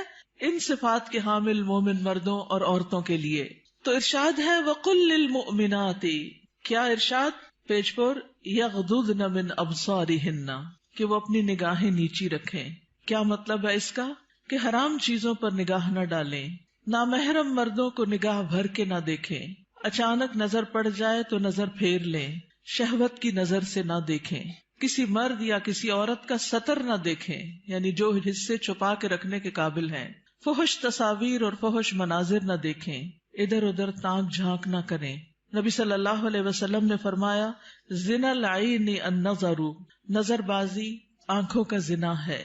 نبی کریم صلی اللہ علیہ وسلم نے فرمایا، تم اپنی طرف سے مجھے 6 چیزوں کی ضمانت دو، میں تمہیں جنت کی ضمانت دوں گا۔ جب بات کرو تو سچ بولو، جب وعدہ کرو تو پورا کرو، جب تمہارے پاس امانت رکھی جائے تو ادا کرو، اپنی شرمگاہوں کی حفاظت کرو، اپنی نگاہوں کو نیچا رکھو اور اپنے ہاتھوں کو روکے رکھو۔ تو یہ حکم ہے نگاہیں نیچی رکھنے کا۔ پھر آیت کے اگلے حصے میں فرمایا، وَيَحْفَظْنَ فُرُوجَهُنَّ، اور وہ اپنی شرمگاہوں کی حفاظت کریں، یعنی جسم کے قابل سطر حصے چھپا کر رکھیں۔ باریک اور تنگ لباس، خصوصاً چست پاجامے، سطر ڈھانپنے کے تقاضے پورے نہیں کرتے۔ زنا، بدکاری اور فحاشی سے بچیں، بلا ضرورت اپنے جسم کا کوئی حصہ نہ کھولیں، ہم جنس پرستی سے دور رہیں، جانوروں یا مصنوعی آلات سے جنسی خواہش پوری نہ کریں۔ پھر فرمایا، وَلَا يُبْدِينَ زِينَتَهُنَّ، اور اپنی زینت ظاہر نہ کریں، یعنی جسمانی ساخت اور شکل و صورت کی خوبصورتی کو نمایاں نہ کریں۔ زینت میں دونوں چیزیں آ جاتی ہیں، جسم کا فگر بھی اور شکل و صورت کی خوبصورتی بھی۔ پھر مصنوعی اور آرائشی زینت جیسے زیور، لباس یا میک اپ وغیرہ چھپا کر رکھیں، نان محرم سے۔ باریک لباس نہ پہنیں، گھر سے نکلتے وقت تیز خوشبو نہ لگائیں، کیونکہ وہ بھی زینت کا حصہ ہے۔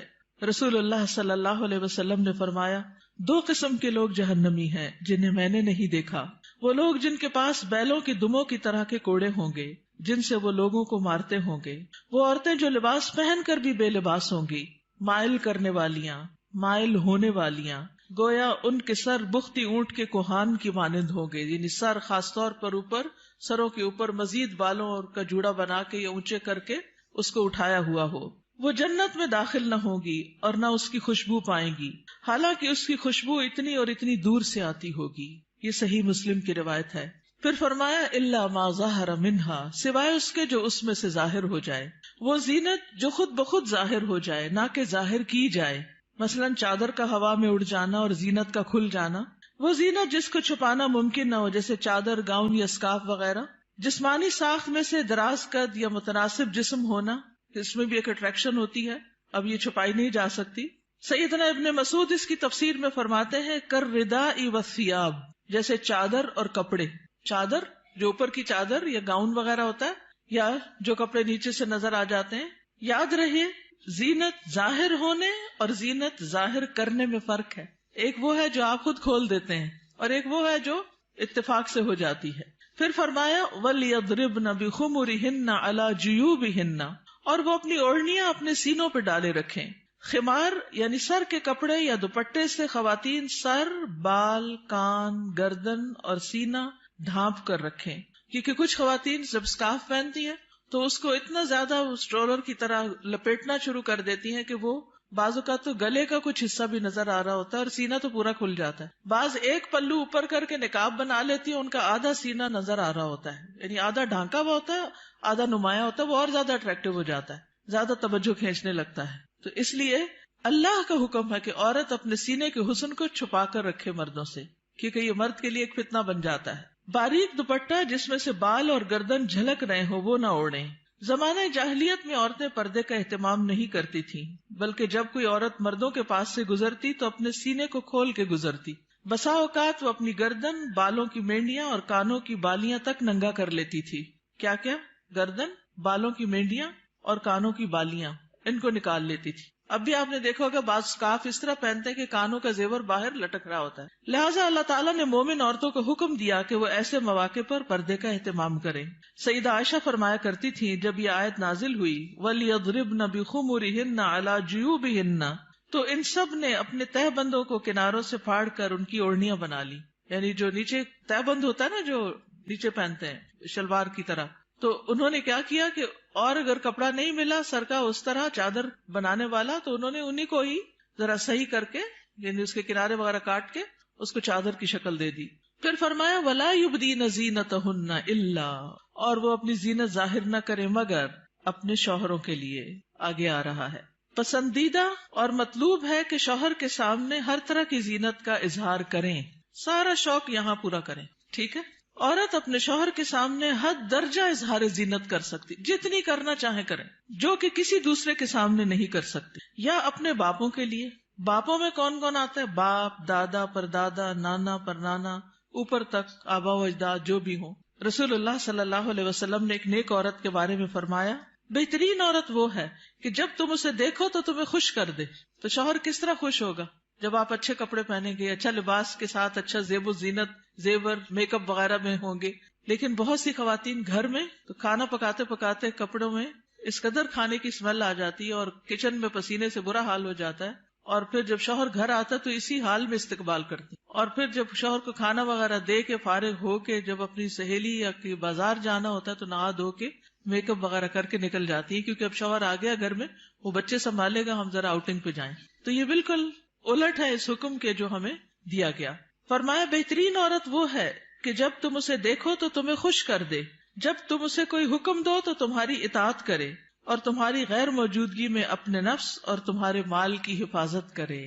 یا اپنے شوہروں کے باپ کے لیے، شوہر کا باپ جیسے سسر، شوہر کا نانا، شوہر کا دادا، شوہر کا پرنانا، شوہر کا پردادا، اوپر تک آبا و اجداد. یا اپنے بیٹوں کے لیے، بیٹوں میں بیٹے، پوتے، پڑپوتے، نواسے، پڑنواسے، نیچے تک سب آ جاتے ہیں. یا اپنے شوہروں کے بیٹوں کے لیے، شوہر کے پوتے، شوہر کے نواسے، نیچے تک، یعنی ستیلے بیٹے بھی. اس میں شوہر کے بیٹے اور ان کے آگے بچوں کے بچے بھی سب آ جاتے ہیں. یا اپنے بھائیوں کے لیے، سگے بھائی، ستیلے بھائی، رضائی بھائی، تینوں اس میں شامل ہیں. یا اپنے بھائیوں کے بیٹوں کے لیے، سگے بھائیوں کی اولاد، ستیلے بھائیوں کی اولاد، رضائی بھائیوں کی اولاد، یعنی بھتیجے، بھتیجوں کے بیٹے، پوتے وغیرہ. یا اپنی بہنوں کے بیٹوں کے لیے، سگی بہنوں کی اولاد، ستیلی بہنوں کی اولاد، رضائی بہنوں کی اولاد، یعنی بھانجے، بھانجوں کے بیٹے، پوتے وغیرہ. یا اپنی عورتوں کے لیے، قابل اعتماد اور باکردار عورتیں.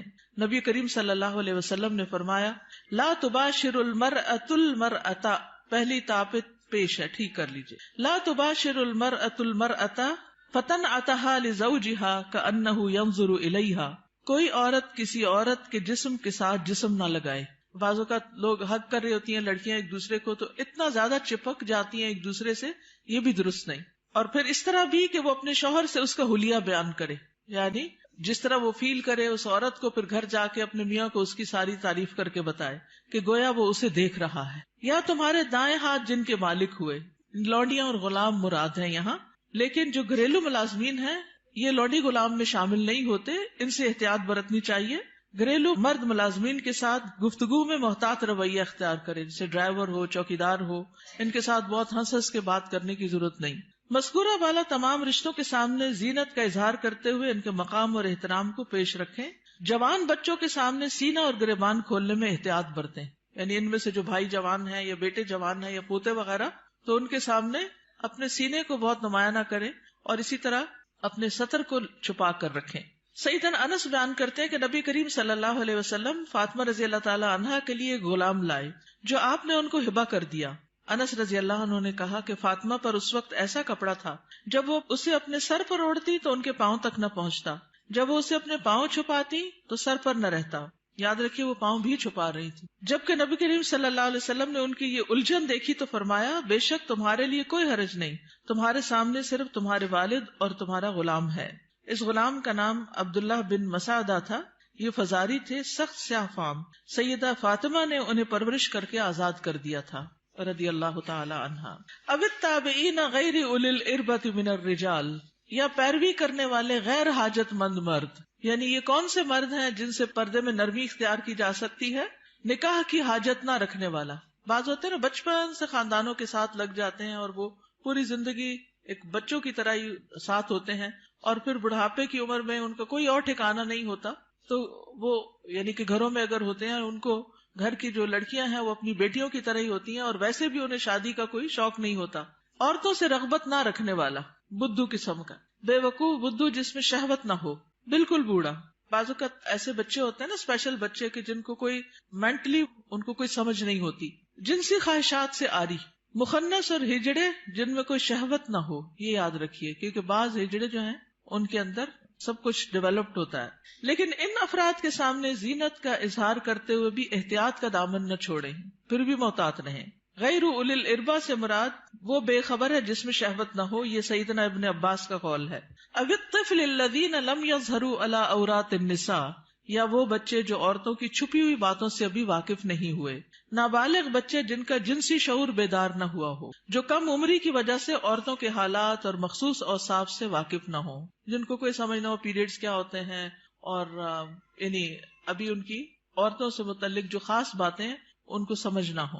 ابن کثیر کہتے ہیں جب بچہ بالغ ہو یا بلوغت کے قریب ہو اور ان چیزوں کو جانتا پہچانتا ہو، بدصورت اور خوبصورت عورت میں تمیز کر سکتا ہو، یعنی جس دن بچہ یہ کہ نا ماما وہ بہت خوبصورت ہے، تو اسے عورتوں کے پاس نہ آنے دیا جائے۔ یہ ابن کثیر کی تفسیر ہے۔ کسی خاص عمر کی یہاں قید نہیں، بچے کی سمجھ کے مطابق احتیاط سے کام لیتے ہوئے زینت کا اظہار کرے۔ لیکن افسوس ہوتا ہے ان خواتین پر جو اچھے بھلے جوان لڑکوں کو گلے لگا لیتی ہیں، یا ان کے سر پہ ہاتھ پھیرنے لگتی ہیں، یا ہاتھ ملانا شروع کر دیتی ہیں، یہ بھی اس حکم کے منافی ہے، چاہے بچپن سے اس بچے کو آپ نے پالا ہی کیوں نہ ہو۔ وَلَا يَضْرِبْنَ بِأَرْجُلِهِنَّ لِيُعْلَمَ مَا يُخْفِينَ مِنْ زِينَتِهِنَّ، اور وہ اپنے پاؤں مارتی ہوئی نہ چلیں کہ جو وہ اپنی زینت میں سے چھپاتی ہیں اس کو جان لیا جائے، یعنی مردوں کو متوجہ کرنے والی چال نہ چلیں، یعنی چلتے ہوئے بھی ایک وقار کا خیال رکھیں۔ جھنکار والی پازیب نہ پہنے، یعنی پاؤں کا زیور ایسا کہ جو چن چن کرے اور بازار میں دوسروں کو متوجہ کرے، وہ نہیں پہنے، باہر گھر میں پہن سکتے ہیں۔ آواز پیدا کرنے والا جوتا استعمال نہ کرے، یعنی جیسے بہت ہائی ہیل پہن کے پھر وہ ٹک ٹک ٹک سے سب متوجہ ہو جاتے ہیں، اس سے بھی بچیں۔ تیز خوشبو استعمال نہ کریں۔ ابن کثیر کہتے ہیں اس ممانعت میں ہر وہ چھپی ہوئی زینت داخل ہے جو حرکت کرنے سے ظاہر ہو جائے۔ اسی ضمن میں عورت کو خوشبو لگا کر باہر نکلنے سے بھی منع کیا گیا ہے کہ لوگ اس کی خوشبو محسوس کریں۔ زمانہ جاہلیت میں رواج تھا کہ عورت جب راستے میں چلتی اور اس نے پاؤں میں پازیب پہنی ہوتی جس کی آواز سنائی نہ دیتی تو وہ اپنے پاؤں زمین پر اس طرح مارتی جس سے مردوں کو پازیب کی جھنکار سنائی دیتی، تو اللہ تعالیٰ نے مومن عورتوں کو ایسا کرنے سے منع کر دیا۔ نبی کریم صلی اللہ علیہ وسلم نے فرمایا ہر آنکھ زنا کرتی ہے، اور عورت جب خوشبو لگا کر کسی مجلس سے گزرتی ہے تو وہ ایسی اور ایسی ہے، یعنی زانیہ ہے۔ تو اس لیے خوشبو کے معاملے میں بھی احتیاط برتیں، ایسی خوشبو نہ لگائیں کہ جو پھیل رہی ہو، خصوصاً اگر آپ بازار سے ہو کر گزر رہے ہیں یا مردوں کے ساتھ آپ کا کسی بھی طرح کا کوئی انٹریکشن ہے، یا گھر میں کوئی ایسا رشتہ دار ہے کہ جو محرم نہیں ہے۔ وَتُوبُوا إِلَى اللَّهِ جَمِيعًا أَيُّهَا الْمُؤْمِنُونَ لَعَلَّكُمْ تُفْلِحُونَ، اور اے مومنو سب کے سب اللہ کی طرف توبہ کرو تاکہ تم فلاح پاؤ۔ اس میں پچھلے گناہوں پر ندامت کا اظہار کریں، یعنی اللہ تعالیٰ کے سامنے، آئندہ گناہ نہ کرنے کا عہد کریں، اپنی اصلاح کی ہر ممکنہ کوشش کریں، ان لغزشوں اور غلطیوں سے توبہ کریں جو پردے کے معاملے میں اب تک ہوتی رہیں، آئندہ زندگی کے لیے اپنے طرز عمل کی اصلاح ان ہدایات کے مطابق کر لیں جو اللہ اور اس کے رسول صلی اللہ علیہ وسلم نے دی ہیں۔ اللہ تعالیٰ کا ارشاد ہے وَهُوَ الَّذِي يَقْبَلُ التَّوْبَةَ عَنْ عِبَادِهِ وَيَعْفُو عَنِ السَّيِّئَاتِ وَيَعْلَمُ مَا تَفْعَلُونَ، اور وہی ہے جو اپنے بندوں کی توبہ قبول کرتا ہے اور ان سے درگزر فرماتا ہے، اور وہ جانتا ہے جو تم عمل کرتے ہو۔ دیگر محارم حقیقی چچا اور ماموں بھی محرم ہیں، کیونکہ بھتیجی اور بھانجی سے نکاح نہیں کیا جا سکتا۔ رضائی رشتے بھی نسبی رشتوں کی طرح محرم ہیں، ان کے سامنے بھی زینت کا اظہار جائز ہے۔ اللہ تعالیٰ کا ارشاد ہے تم پر تمہاری مائیں اور تمہاری بیٹیاں اور تمہاری بہنیں اور تمہاری پھپھیاں اور تمہاری خالائیں اور بھائی کی بیٹیاں اور بہنوں کی بیٹیاں حرام کر دی گئی ہیں۔ رسول اللہ صلی اللہ علیہ وسلم نے فرمایا بے شک اللہ نے رضاعت سے بھی ان رشتوں کو حرام کر دیا جن کو نسب سے حرام کیا گیا۔ حجاب مسلمان عورت کی شناخت ہے، مسلمان عورت حجاب سے پہچانی جاتی ہے، وہ دوسروں سے الگ ہو جاتی ہے۔ اللہ تعالیٰ کا ارشاد ہے اے نبی اپنی بیویوں اور بیٹیوں اور مومن عورتوں سے کہہ دیجئے، بیویاں بیٹیاں اور مومن عورتیں سب کی سب وہ اپنے چادروں کے پلو اپنے اوپر لٹکا لیا کریں۔ اس طرح زیادہ توقع ہے کہ وہ پہچان لی جائیں، یعنی حجاب کی وجہ سے پہچان لی جائیں، نہ کہ حجاب اتار کے پہچان لی جائیں۔ حجاب اتار کے تو ایک عورت عام عورت کی طرح ہی لگے گی نا، تو ایذا نہ دی جائیں، اور اللہ بہت بخشنے والا بے حد رحم کرنے والا ہے۔ یہ ایذا کون سی ہے؟ سیکسول ہراسمنٹ، کہ جب عورت کسی مرد کو اٹریکٹ کرتی ہے تو پھر وہ اس کے پیچھے آتا ہے اور اس کو نقصان دینا چاہتا ہے۔ مردوں سے بھی خطاب کیا گیا۔ نظر اور شرمگاہ کی حفاظت کا حکم صرف عورتوں کے لیے نہیں بلکہ مردوں کے لیے بھی ہے۔ اللہ تعالیٰ کا ارشاد ہے مومن مردوں سے کہہ دیجئے اپنی نگاہیں نیچی رکھیں اور اپنی شرمگاہوں کی حفاظت کریں، یہ ان کے لیے پاکیزہ تر ہے، بے شک اللہ خبر رکھنے والا ہے اس کی جو وہ کرتے ہیں. یعنی اللہ سبحانہ تعالیٰ کو سب پتا ہے کہ وہ نگاہیں نیچی رکھتے ہیں یا نہیں رکھتے. سیدنا جریر بن عبداللہ سے روایت ہے، وہ کہتے ہیں میں نے رسول اللہ صلی اللہ علیہ وسلم سے اچانک نظر پڑ جانے کے بارے میں سوال کیا تو آپ صلی اللہ علیہ وسلم نے مجھے حکم دیا کہ میں اپنی نظر پھیر لوں، یعنی اگر کسی عورت پر نظر پڑ جائے تو پھر اس کو دوسری طرف پھیر لوں. نظر کی حفاظت دراصل شرمگاہ کی حفاظت ہے. جس نے اپنی نظر کو آزاد چھوڑ دیا اس نے اسے ہلاکت کے گڑھے میں ڈال دیا، اور نظر ہی عام حادثات کی اصل ہے جو انسان کو پہنچتے ہیں. یہ ابن القیم کا قول ہے. نگاہ نیچی رکھنے کے فوائد کیا ہیں؟ یہ بھی ابن القیم کا قول ہے. محبت کی حقیقت اور اس کے تقاضے کتاب میں دل شہوت سے رک جاتا ہے، دل میں نور پیدا ہو جاتا ہے، علم کے راستے کو شادہ ہو جاتے ہیں، دل کو فرحت و خوشی حاصل ہوتی ہے، عقل قوی اور مضبوط ہوتی ہے، دل غم و حسرت سے خلاصی پا لیتا ہے، انسان کی عقل و فراست بڑھتی ہے، دل کو قوت و شجاعت حاصل ہوتی ہے. نگاہ جھکانا جہنم کا دروازہ بند کرنے کا سبب ہے، غفلت کے پردے ہٹتے ہیں. رسول اللہ صلی اللہ علیہ وسلم نے دعا بھی سکھائی. سنن نبی داؤد میں آتی ہے، اللہم انی اعوذ بک من شر سمعی ومن شر بصری ومن شر لسانی ومن شر قلبی ومن شر منی. اے اللہ، بے شک میں اپنی سماعت کے شر سے، اپنی بصارت کے شر سے، اپنی زبان کے شر سے، اپنے دل کے شر سے اور اپنی شرمگاہ کے شر سے تیری پناہ چاہتا ہوں. اپنا جائزہ لیجئے، کیا یہ احکامات میرے لیے ہیں اور کیا ان پر عمل کرنا ضروری ہے؟ کیا میں اپنی نگاہوں اور سطر کی حفاظت کر رہی ہوں؟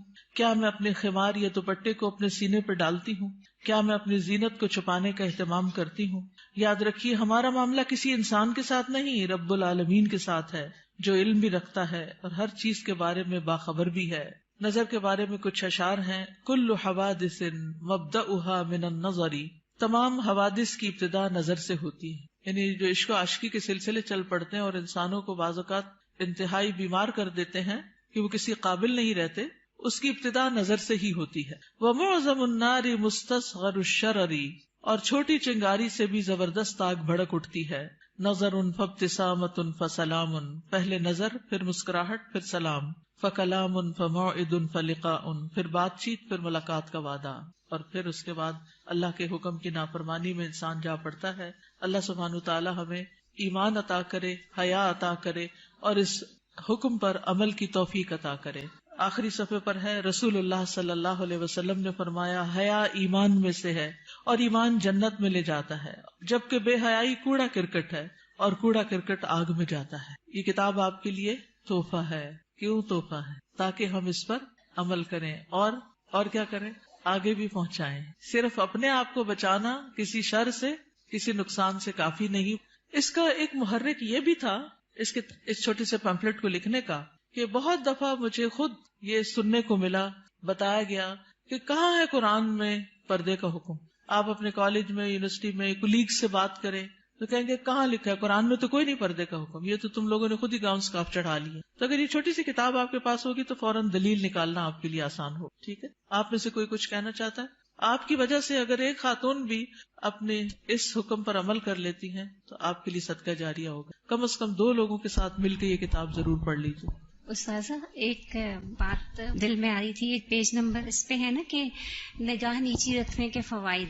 تو جیسے اس میں سارے فوائد لکھے ہوئے ہیں کہ دل میں نور ہوتا ہے اور علم کے راستے کشادہ ہو جاتے ہیں، غم سے چھٹکارا مل جاتا ہے، عقل قوی ہوتی ہے، غفلت کے پردے ہٹتے ہیں، جہنم سے انسان بچ جاتا ہے. تو دیکھیں ایک راستہ کھول کے نا نظر کو بہکانے والا شیطان نے ہمارے لیے کتنے راستے بند کر، تو اس پہلا جو راستہ ہے اس کو وہیں اگر ہم بند کر دیں نا تو ہم پھر آگے انشاءاللہ یہ سارے راستے خود بخود کھل جائیں. بالکل. اور اس میں آپ دیکھیے کہ بہت سی ایسی خواتین کے مسائل، بہت سی لڑکیوں کے مسائل، اچھی بھلی سمجھدار لڑکیوں کے مسائل، اور خصوصاً اب موبائل کی وجہ سے اور ویڈیو چیٹنگ کی وجہ سے جو مسائل پیدا ہو رہے ہیں، اور تصویر کا اتنا فتنہ عام ہے کہ ہر چیز ہی کی تصویر بن بن کے شیئر کی جا رہی ہے، اس کی وجہ سے یہ مسائل اور بھی زیادہ بڑھ گئے ہیں. اور بعض اوقات انسان ایسے فساد میں جا پڑتا ہے کہ جو اس کی عقل پہ بھی پردہ ڈال دیتا ہے، پھر اس میں نہ اپنی عزت کی پرواہ ہوتی ہے، نہ ماں باپ کی، نہ کسی دین کی اور نہ کسی اور کی. تو اس لیے بہت ضروری ہے کہ اس چیز کو عام کیا جائے اور لڑکیوں کو اس فتنے سے بچایا جائے. جی ستیلے بھائی محرم ہوتے ہیں. نمازوں میں خشوع کا مسئلہ ہر ایک کو رہتا ہے، تو نگاہ کی حفاظت سے نمازوں میں بھی خشوع آتا ہے. کوشچن ہے جیسے سعودی عرب میں وہ لوگ آنکھوں کا بھی پردہ کرتے ہیں، اور یہی ہے کہ آپ نے جیسے آیت پڑھی اس کا ترجمہ پڑھا ہے، تو اس کا ترجمہ یہی ہوتا ہے کہ لٹکایا جائے کپڑا. تو وہ لوگ اس طرح کہتے ہیں کہ آنکھ کا پردہ وہ دوپٹہ اس طرح کرتے ہیں کہ آنکھوں تک آتا ہے.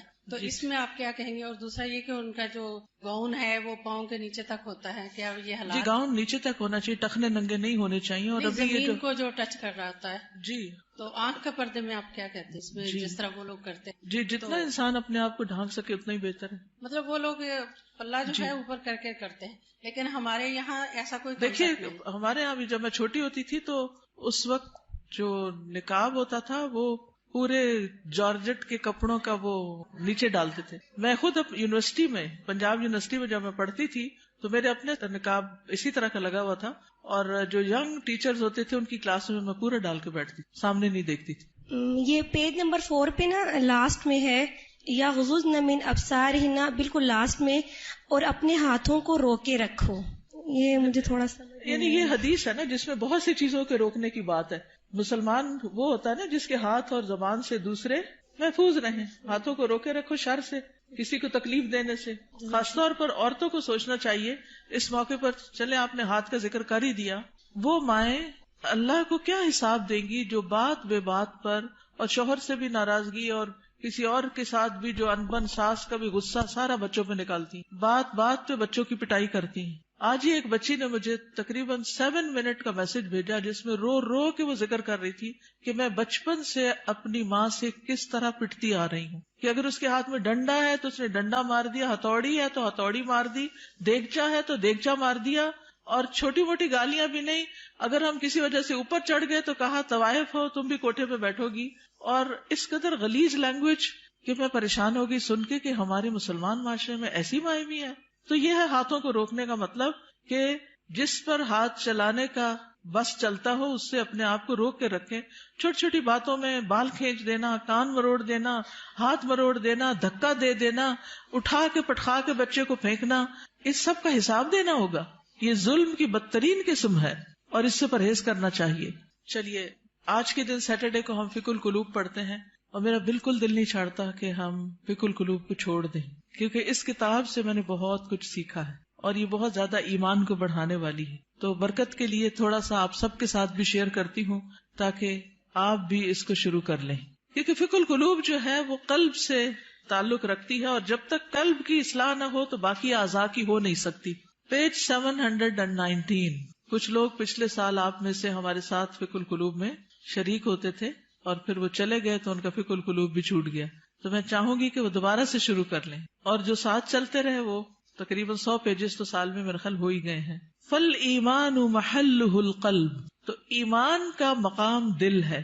وَإِذَا دَخَلَ فِيهِ جَاءَ بِكُلِّ خَيْرٍ، جب ایمان دل میں داخل ہو جاتا ہے تو ہر طرح کی خیر لے آتا ہے، پھر خیر پھوٹ پڑتی ہے. وَإِذَا لَمْ يَدْخُلِ الْإِيمَانُ فِي الْقَلْبِ، اور جب ایمان دل میں داخل نہیں ہوتا، فَلَا فَائِدَةَ مِنَ الْعَمَلِ مَعَهُ، تو کوئی فائدہ نہیں ہوتا اس کے ساتھ عمل کرنے کا. جب تک ایمان دل میں نہیں، عمل بے فائدہ ہے، اوپر اوپر کے کیے ہوئے کام بیکار ہیں. فَالْمُنَافِقُونَ كَانَ إِيمَانُهُمْ بِأَلْسِنَتِهِمْ فَلَمْ يَنْفَعْهُمْ، جیسے منافق تھے تو ان کا ایمان ان کی زبانوں پر تھا تو ان کو اس ایمان نے کچھ فائدہ نہ دیا. وَكَانُوا يُصَلُّونَ مَعَ الْمُسْلِمِينَ، وہ مسلمانوں کے ساتھ نماز پڑھتے تھے. فَلَمْ يَنْفَعْهُمْ ذَلِكَ، تو اس نماز نے ان کو کوئی فائدہ نہیں دیا. بل ہم فی الدرک الاسفل من النار، بلکہ وہ آگ کے سب سے نچلے گڑھے میں ہیں. یقولون بألسنتہم ما لیس فی قلوبہم، وہ اپنی زبانوں سے وہ کہتے ہیں جو ان کے دلوں میں نہیں، یعنی ایمان دلوں میں نہیں اترا. وَلَفْظُ الْإِيمَانِ شَيْءٌ وَصُورَةُ الْإِيمَانِ شَيْءٌ، لفظ ایمان ایک چیز ہے اور صورت ایمان ایک اور چیز ہے. وَعِلْمُ الْإِيمَانِ شَيْءٌ، اور ایمان کا علم ایک اور چیز ہے. تو لفظ، صورت اور علم تینوں الگ الگ ہیں، لیکن حقیقت الایمان شیء اعظم من ھذا کلہ، لیکن حقیقت الایمان ان سب سے بڑی چیز ہے. وَكُلُّ شَيْءٍ يُصْنَعُ فِي مَكَانٍ وَمَكَانُ تَجْرِيبِهِ فِي مَكَانٍ آخر كَالسَّيَّارَةِ وَالْقَلَمِ وَنَحْوِهِمَا. ہر چیز بنائی جاتی ہے ایک جگہ پر، یعنی ایک پین کی فیکٹری ہے، ایک کار کی فیکٹری ہے. وَمَكَانُ تَجْرِيبِهِ، اور اس کی جو تجربہ گاہ ہے وہ کسی اور جگہ پر ہے، یعنی وہ چلائی کہیں اور جاتی ہے. كَالسَّيَّارَةِ، جیسے کار بنتی کہاں ہے؟ کار فیکٹری میں، اور چلتی کہاں ہے؟ سڑک پر. قلم بنتا کہاں ہے؟ فیکٹری میں، اور چلتا کہاں ہے؟ کاغذ پر. وَنَحْوِهِمَا، اور اسی طرح. وَكَذَلِكَ عِلْمُ الْإِيمَانِ لَهُ مَكَانٌ، اسی طرح ایمان کے علم کی بھی ایک جگہ ہے.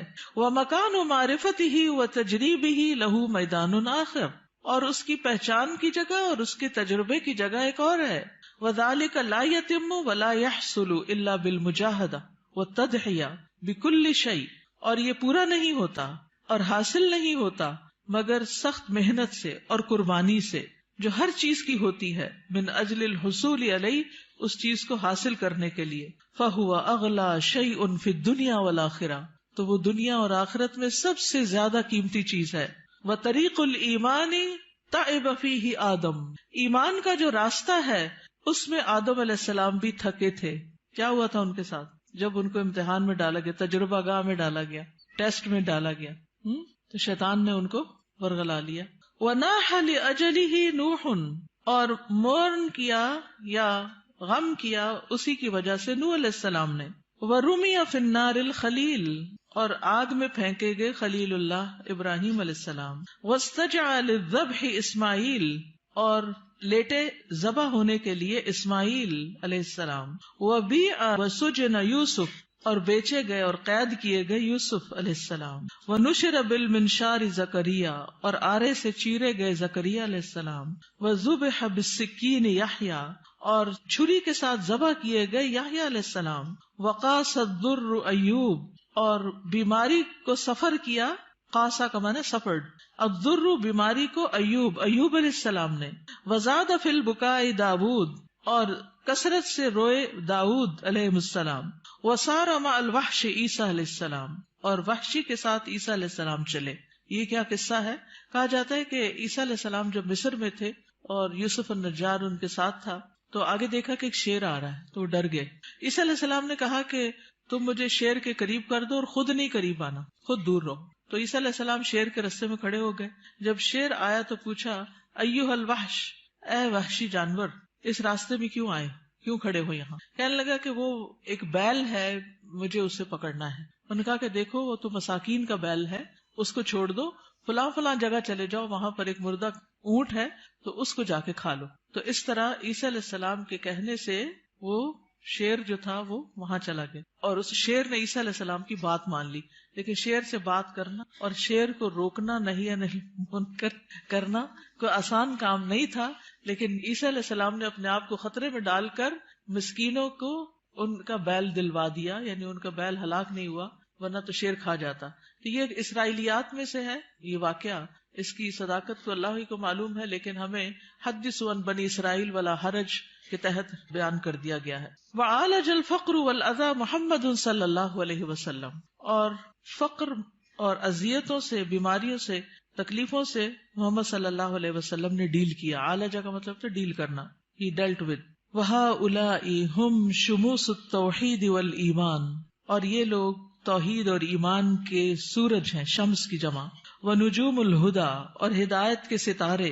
وَجِبَالُ الصَّبْرِ وَالْيَقِينِ، اور صبر اور یقین کے پہاڑ. فَالْإِيمَانُ أَصْلُ الدِّينِ وَقَاعِدَتُهُ، تو ایمان دین کی اصل ہے اور اس کا قاعدہ ہے. الَّتِي يُبْنَى عَلَيْهَا الْبِنَاءُ، جس پر عمارت کی بنیاد رکھی جاتی ہے. فَهُوَ بِمَنزِلَةِ تَسْوِيَةِ الْأَرْضِ وَسَقْيِهَا، اور وہ زمین کو ہموار کرنے اور اسے سیراب کرنے کے برابر ہے. اما الامور الباقیۃ فی الدین، اور جہاں تک دین کے باقی امور کا تعلق ہے، فہی بمنزلۃ الاشجار والحبوب، تو ان کا مقام درختوں اور دانوں کی طرح ہے. التی یمکن زرعها وغرسها فی هذه الارض، جن کو اس زمین میں اگایا اور بویا جا سکتا ہے. فہی تنمو بقدر خصوبۃ الارض، تو وہ اگتے ہیں جتنی زمین زرخیز ہوتی ہے. واستعدادها کما انہا تثمر بقدر الجہود المبذولۃ فی تمہید الارض وسقیہا، جس طرح وہ پھل لاتی ہے جتنی اس پہ محنت کی جاتی ہے زمین کو تیار کرنے، ہموار کرنے اور اس کو سیراب کرنے میں. فالایمان ہوا ارض الدین، کتنا خوبصورت جملہ ہے چھوٹا سا. ایمان دین میں زمین کی طرح ہے. والدعوۃ نبتها وطلعها، اور دعوت دین کیا ہے؟ اس کا پودا اور اس کا خوشہ. والعبادۃ ثمرتها وزینتها، اور عبادت اس کا پھل اور اس کی خوبصورتی.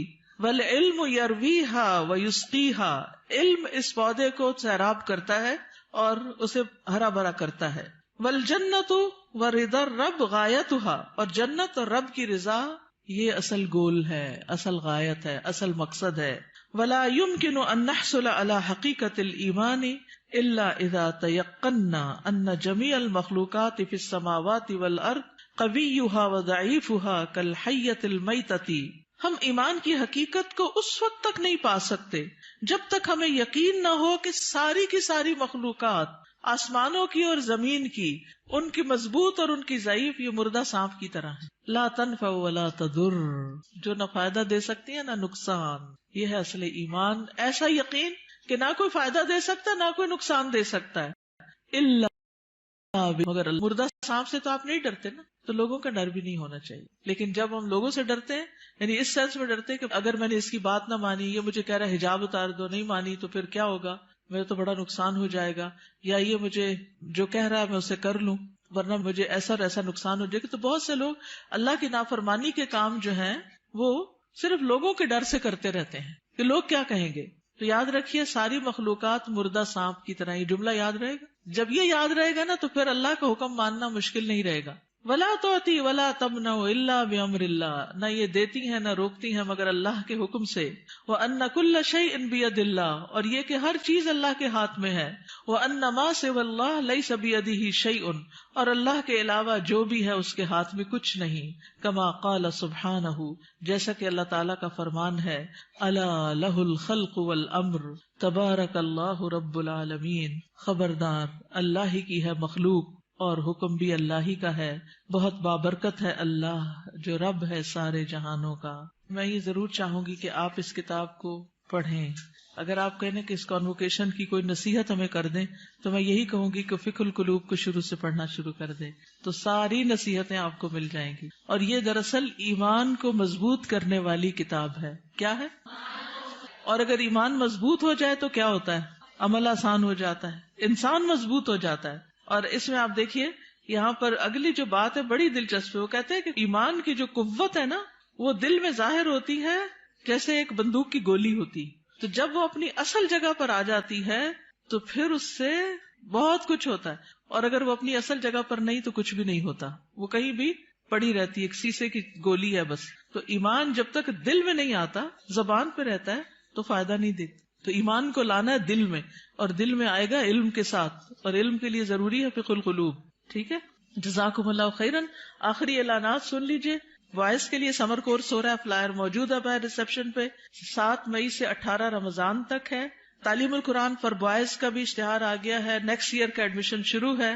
تدبر قرآن کا نیکسٹ کورس جس میں 30ویں پارے کی ترتیل، تجوید، حفظ، ترجمہ، تفسیر، تدبر، گرامر یہ سب شامل ہے. تو آپ کے لیے ابھی موقع ہے کہ آپ ایڈمیشن لے سکیں. اسی طرح یہاں پر تعلیم القرآن ڈپلوما کورس نیکسٹ سیشن مئی کا 1 مئی سے شروع ہو رہا ہے.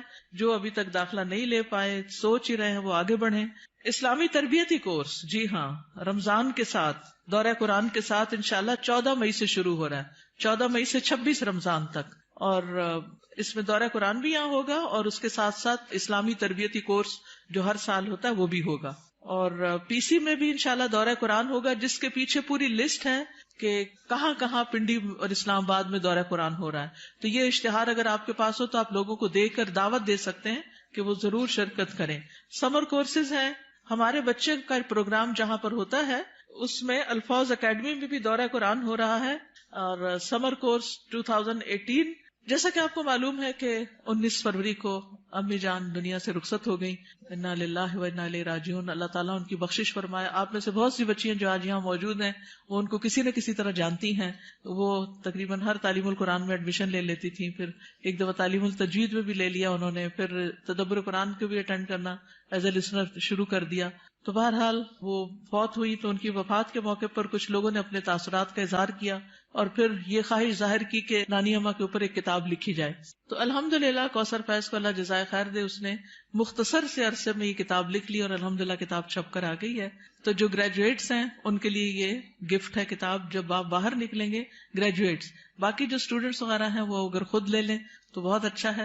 بہت انسپریشنل کتاب ہے، ان کی زندگی میں جو اعمال اور ان کے عادات اور انہوں نے جیسے ہم لوگوں کو پالا اس کی بہت سی کہانیاں ہیں۔ تو جن لوگوں کو کہانیاں پڑھنے وغیرہ کا شوق ہوتا ہے ان کے لیے ایک اچھی کتاب ہے۔ تو آپ اپنے لیے بھی اور دوسروں کے لیے بھی کتاب، اپنے لیے تو گفٹ ایک ہی لیں گے لیکن دوسروں کے لیے لینی ہو تو اسٹال پر اویلیبل ہے۔ جزاکم اللہ خیرا، سبحانک اللہم و بحمدک، اشہد ان لا الہ الا انت، استغفرک و اتوب الیک۔ السلام علیکم ورحمۃ اللہ وبرکاتہ۔ ایک عورت بھی اللہ کی بہت خوبصورت اور حسین تخلیق ہے، موتیوں سے بھی بڑھ کے قیمتی ہے، اور اللہ نے اس کو جو حسن دیا ہے وہ سب کے لیے نہیں ہے۔ ہمارا حسن سب کے لیے نہیں ہے، ہر ایک کے لیے نہیں ہے۔ اللہ نے ہمیں جس کے لیے پیدا کیا ہے، جس کے لیے بنایا ہے، یہ اسی کا حق ہے۔ آپ دیکھیے کہ بچپن سے ہی ایک چھوٹی سی بچی کو بھی جو شوق ہوتا ہے وہ کس چیز کا ہوتا ہے؟ سجنے، بننے، سنورنے کا۔ چھوٹے چھوٹے بچے ماؤں کی لپسٹکس کا کیا حال کرتے ہیں، صرف اپنے اوپر نہیں لگاتے، دیواروں پہ بھی لگا دیتے ہیں۔ اور اسی طرح قرآن مجید میں بھی آتا ہے افمن ينشأ فی الحلیۃ، کیا وہ جو زیورات میں پالی جاتی۔ تو سجنا، بننا، اچھا کپڑا، اچھا لباس، اچھا زیور، یہ عورت کی کمزوری ہوتی۔ ہر عورت کو کسی نہ کسی درجے میں تھوڑا یا زیادہ پسند ہوتا ہے۔ اگر روزانہ اپنی زیب و زینت کا اہتمام نہ کرے تو خاص خاص مواقع پر ضرور کرتی، اور پھر اس میں بعض اوقات یہ ہوتا ہے کہ صرف زیب و زینت کرنے کا شوق نہیں ہوتا، اس کو نمایاں کرنے کا بھی بہت شوق ہوتا ہے۔ تو اس صورت میں پھر یہاں ایک امتحان شروع ہو جاتا ہے کہ ہمیں یہ زیب و زینت کس کس کے سامنے ظاہر کرنے کی اجازت ہے اور کس کے سامنے نہیں۔ تو یہ چھوٹی سی کتاب ہے، اس آیت سے متاثر ہو کر تحریر کر دی گئی۔ بہت سے لوگ کہتے رہتے ہیں کہ اپنی تفسیر لکھیں، لیکن اس کا تو وقت نہیں، سوچا چلے ایک آیت ہی صحیح۔ بلغوا انی ولو آیہ۔ قال اللہ تعالی، اللہ تعالیٰ کا فرمان ہے، جب اللہ تعالیٰ کوئی بات فرماتے ہیں تو پھر کیا کرتے ہیں، کیسے سنتے ہیں؟ بہت دھیان سے، توجہ سے۔ وقل للمؤمنات، اور مومن عورتوں سے کہہ دیجئے کیا کریں؟ اپنی نگاہیں نیچی رکھیں، یعنی اپنی نگاہوں کی حفاظت کریں، اور اپنی شرم گاہوں کی حفاظت کریں، اور اپنی زینت ظاہر نہ کریں، اپنی خوبصورتی نمایاں نہ کریں سوائے اس کے جو خود ظاہر ہو جائے، اور اپنے سینوں پر اپنی اوڑھنیاں ڈالے رکھیں، اور اپنی زینت ظاہر نہ کریں سوائے اپنے شوہروں کے، یا اپنے باپ کے، یا اپنے شوہروں کے باپ کے، یا اپنے بیٹوں کے، یا اپنے شوہروں کے بیٹوں کے، یا اپنے بھائیوں کے، یا اپنے بھائیوں کے بیٹوں کے، یا اپنی بہنوں کے بیٹوں کے، یا اپنی عورتوں کے، یا اپنے غلاموں کے، یا وہ زیر دست مرد جو کسی اور قسم کی رغبت نہ رکھتے ہوں، یا وہ بچے جو عورتوں کی پوشیدہ باتوں سے ابھی واقف نہ ہوئے ہوں، اور اپنے پاؤں زمین پر مار کر نہ چلیں، پوشیدہ زینت لوگوں کو معلوم ہو جائے۔ اور اے مومنو، تم سب مل کر اللہ سے توبہ کرو تاکہ تم کامیاب ہو جاؤ۔ یعنی اس حکم کی کہیں نہ کہیں جو خلاف ورزی ہوتی ہے اس پر توبہ کرو تاکہ کامیاب ہو سکو۔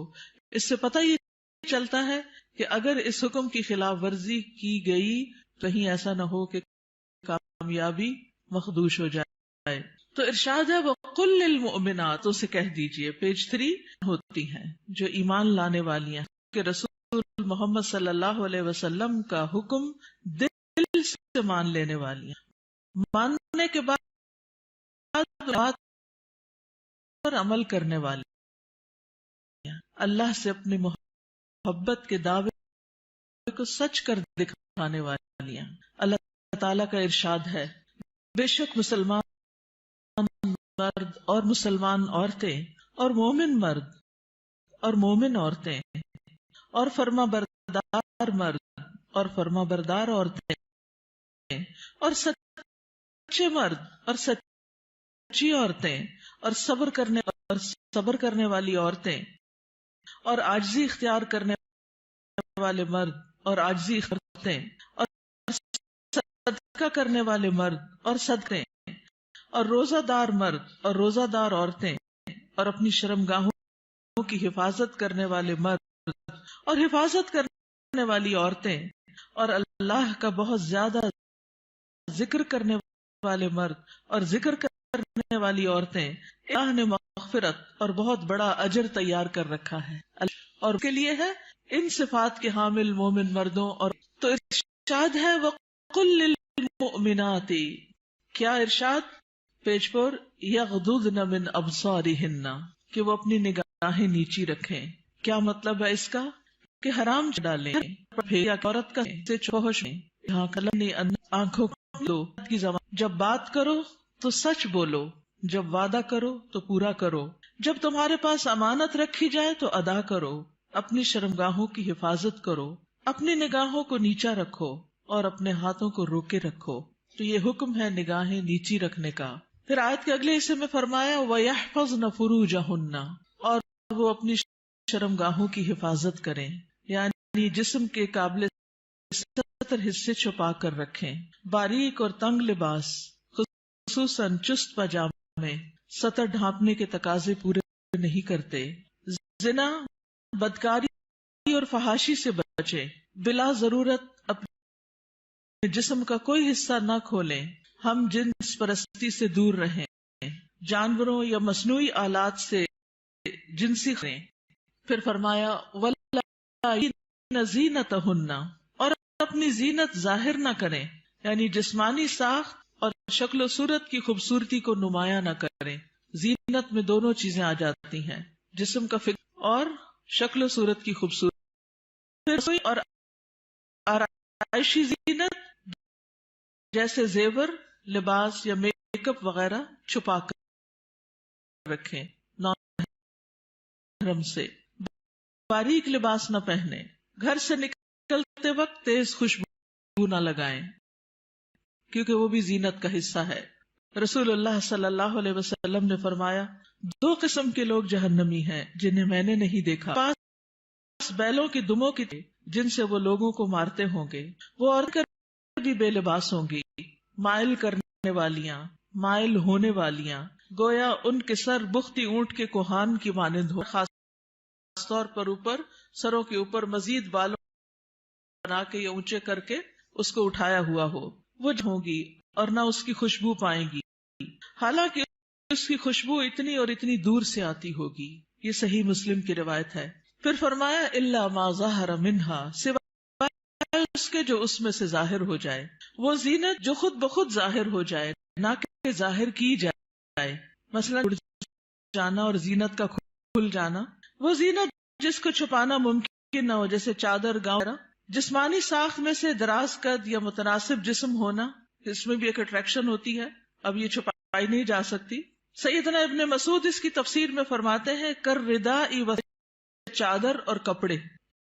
چادر جو اوپر کی چادر یا گاؤن وغیرہ ہوتا ہے، یا جو کپڑے نیچے سے نظر آ جاتے ہیں. یاد رہے زینت ظاہر ہونے ظاہر کرنے میں فرق ہے. ایک وہ ہے جو آپ خود کھول دیتے ہیں اور ایک وہ ہے اتفاق سے ہو جاتی ہے. پھر لیضربن بخمرہن علی جیوبہن، اور وہ اپنی اوڑھنیاں اپنے سینوں. خمار یعنی سر کے کپڑے یا دوپٹے سے خواتین سر، بال، کان اور سینہ ڈھانپ کر رکھیں، کیونکہ کچھ سکارف پہنتی ہیں تو اس کو اتنا زیادہ اسٹرولر کی طرح لپیٹنا شروع کر دیتی ہیں کہ وہ بعض اوقات تو گلے کا کچھ ہوتا ہے اور سینہ تو پورا کھل جاتا ہے. بعض ایک پلو اوپر کر کے نقاب بنا لیتی ہے، ان کا آدھا سینہ نظر آ رہا ہوتا ہے، یعنی آدھا ڈھانکا ہوا نمایاں ہوتا ہے، وہ اور زیادہ اٹریکٹیو ہو جاتا ہے، زیادہ توجہ کھینچنے لگتا ہے. تو اس لیے اللہ اپنے سینے کے حسن کو چھپا کر رکھے مردوں سے، مرد کے لیے ایک فتنہ بن جاتا ہے. باریک دوپٹہ جس میں سے بال اور گردن جھلک رہے ہو وہ نہ اوڑھیں. زمانہ جاہلیت میں عورتیں پردے کا اہتمام نہیں کرتی تھیں، بلکہ جب کوئی عورت مردوں کے پاس سے گزرتی تو اپنے سینے کو کھول کے گزرتی. بسا اوقات وہ اپنی گردن، بالوں کی مینڈیاں اور کانوں کی بالیاں تک ننگا کر لیتی تھی. کیا کیا؟ گردن، بالوں کی مینڈیوں کی بالیاں، ان کو نکال لیتی تھی. اب بھی آپ نے دیکھا ہوگا بعض پہنتے کہ کانوں کا زیور باہر لگا ہوتا ہے. لہٰذا اللہ تعالیٰ نے مومن ایسے مواقع پر پردے کا اہتمام کریں آیا کرتی تھی. جب یہ آیت نازل ہوئی بِخُمُرِهِنَّ عَلَى جُيُوبِهِنَّ، تو ان سب نے اپنے تہ بندوں کو ان کی اوڑھنیاں بنا لی. یعنی جو نیچے تہ بند ہوتا ہے نا، جو نیچے پہنتے ہیں، تو انہوں نے کیا، اور اگر کپڑا نہیں ملا سر کا بنانے والا تو انہوں نے ان صحیح کر کے، یعنی اس کے کنارے وغیرہ کاٹ کے اس کو چادر کی شکل دے دی. پھر فرمایا زینتہن الا، اور وہ اپنی زینت ظاہر نہ کرے مگر. اب یہ آگے آ رہا ہے. پسند ہے کہ شوہر کے سامنے ہر طرح کی زینت کا اظہار کریں، سارا شوق یہاں پورا کریں. ٹھیک ہے، عورت اپنے شوہر کے سامنے حد درجہ اظہار زینت کر سکتی، جتنی کرنا چاہے کریں، جو کہ کسی دوسرے کے سامنے نہیں کر سکتی. یا اپنے باپوں کے لیے، باپوں میں کون کون آتا ہے؟ باپ، دادا، پردادا، نانا، پرنانا، اوپر تک آبا و اجداد جو بھی ہوں. رسول اللہ صلی اللہ علیہ وسلم کے بارے میں فرمایا بہترین عورت وہ ہے کہ جب تم اسے دیکھو تو شوہر کس طرح خوش ہوگا، پہنے گے اچھا لباس کے ساتھ، اچھا زیب و زینت، زیور، میک اپ وغیرہ میں. لیکن بہت سی خواتین گھر میں تو کھانا پکاتے پکاتے کپڑوں میں اس قدر کھانے کی اسمیل آ جاتی ہے اور کچن میں پسینے سے برا حال ہو جاتا ہے. اور پھر جب شوہر گھر حال میں استقبال کرتے، اور پھر جب شوہر کو کھانا وغیرہ دے کے فارغ ہو کے جب اپنی سہیلی یا بازار جانا ہوتا ہے تو نہا دھو کے میک اپ وغیرہ کر کے نکل جاتی ہے، کیونکہ اب شوہر آ گیا گھر میں، وہ بچے سنبھالے گا جائیں. تو یہ بالکل الٹ ہے اس حکم کے جو ہمیں دیا گیا. فرمایا بہترین عورت وہ ہے کہ جب تم اسے دیکھو تو تمہیں خوش کر دے، جب تم اسے کوئی حکم دو تو تمہاری اطاعت کرے، اور تمہاری غیر موجودگی میں اپنے نفس اور تمہارے مال کی حفاظت کرے. یا اپنے شوہروں کے باپ کے لیے، شوہر کا باپ جیسے سسر، شوہر کا نانا، شوہر کا دادا، شوہر کا پرنانا، شوہر کا پردادا، اوپر تک آبا و اجداد. یا اپنے بیٹوں کے لیے، بیٹے، پوتے، پڑپوتے، نواسے، پڑنواسے، نیچے تک سب. اپنے شوہروں کے بیٹوں کے لیے، شوہر کے پاس سے نیچے تک، یعنی ستیلے بیٹے بھی، اس میں شوہر کے اور کے بچے بھی سب آ جاتے ہیں.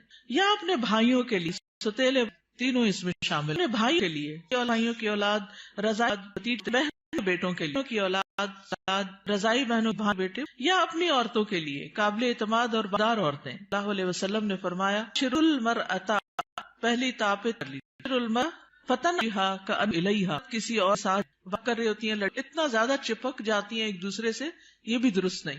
اور پھر اس طرح بھی کہ وہ اپنے شوہر سے اس کا حلیہ بیان کرے، یعنی جس طرح وہ فیل کرے اس عورت کو، پھر گھر جا کے اپنے میاں کو اس کی ساری تعریف کر کے بتائے کہ گویا وہ اسے دیکھ رہا ہے. یا تمہارے دائیں ہاتھ جن کے مالک ہوئے، لونڈیاں اور غلام مراد ہیں یہاں، لیکن جو گھریلو ملازمین ہیں یہ لونڈی غلام میں شامل نہیں ہوتے، ان سے احتیاط برتنی چاہیے. گھریلو مرد ملازمین کے ساتھ گفتگو میں محتاط رویہ اختیار کرے، جیسے ڈرائیور ہو، چوکیدار ہو، ان کے ساتھ بہت ہنس ہنس کے بات کرنے کی ضرورت نہیں. مذکورہ والا تمام رشتوں کے سامنے زینت کا اظہار کرتے ان کے مقام اور احترام کو پیش رکھیں.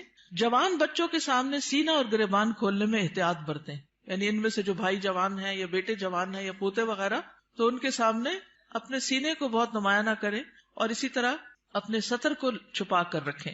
سیدنا انس بیان کرتے ہیں کہ نبی کریم صلی اللہ علیہ وسلم فاطمہ رضی اللہ تعالی عنہا کے لیے غلام لائے جو آپ نے ان کو ہبہ کر دیا. انس رضی اللہ عنہ نے کہا کہ فاطمہ پر اس وقت ایسا کپڑا تھا جب وہ اسے اپنے سر پر اوڑھتی تو ان کے پاؤں تک نہ پہنچتا، جب وہ اسے اپنے پاؤں چھپاتی تو سر پر نہ رہتا. یاد رکھیے وہ پاؤں بھی چھپا رہی تھی. جبکہ نبی کریم صلی اللہ علیہ وسلم نے ان کی یہ الجھن دیکھی تو فرمایا بے شک تمہارے لیے کوئی حرج نہیں، تمہارے سامنے صرف تمہارے والد اور تمہارا غلام ہے. اس غلام کا نام عبداللہ بن مسعدہ تھا. یہ فزاری تھے، سخت سیاہ فام. سیدہ فاطمہ نے انہیں پرورش کر کے آزاد کر دیا تھا رضی اللہ تعالی عنہا. اب التابعین غیر اولی الاربۃ من الرجال، یا پیروی کرنے والے غیر حاجت مند مرد، یعنی یہ کون سے مرد ہیں جن سے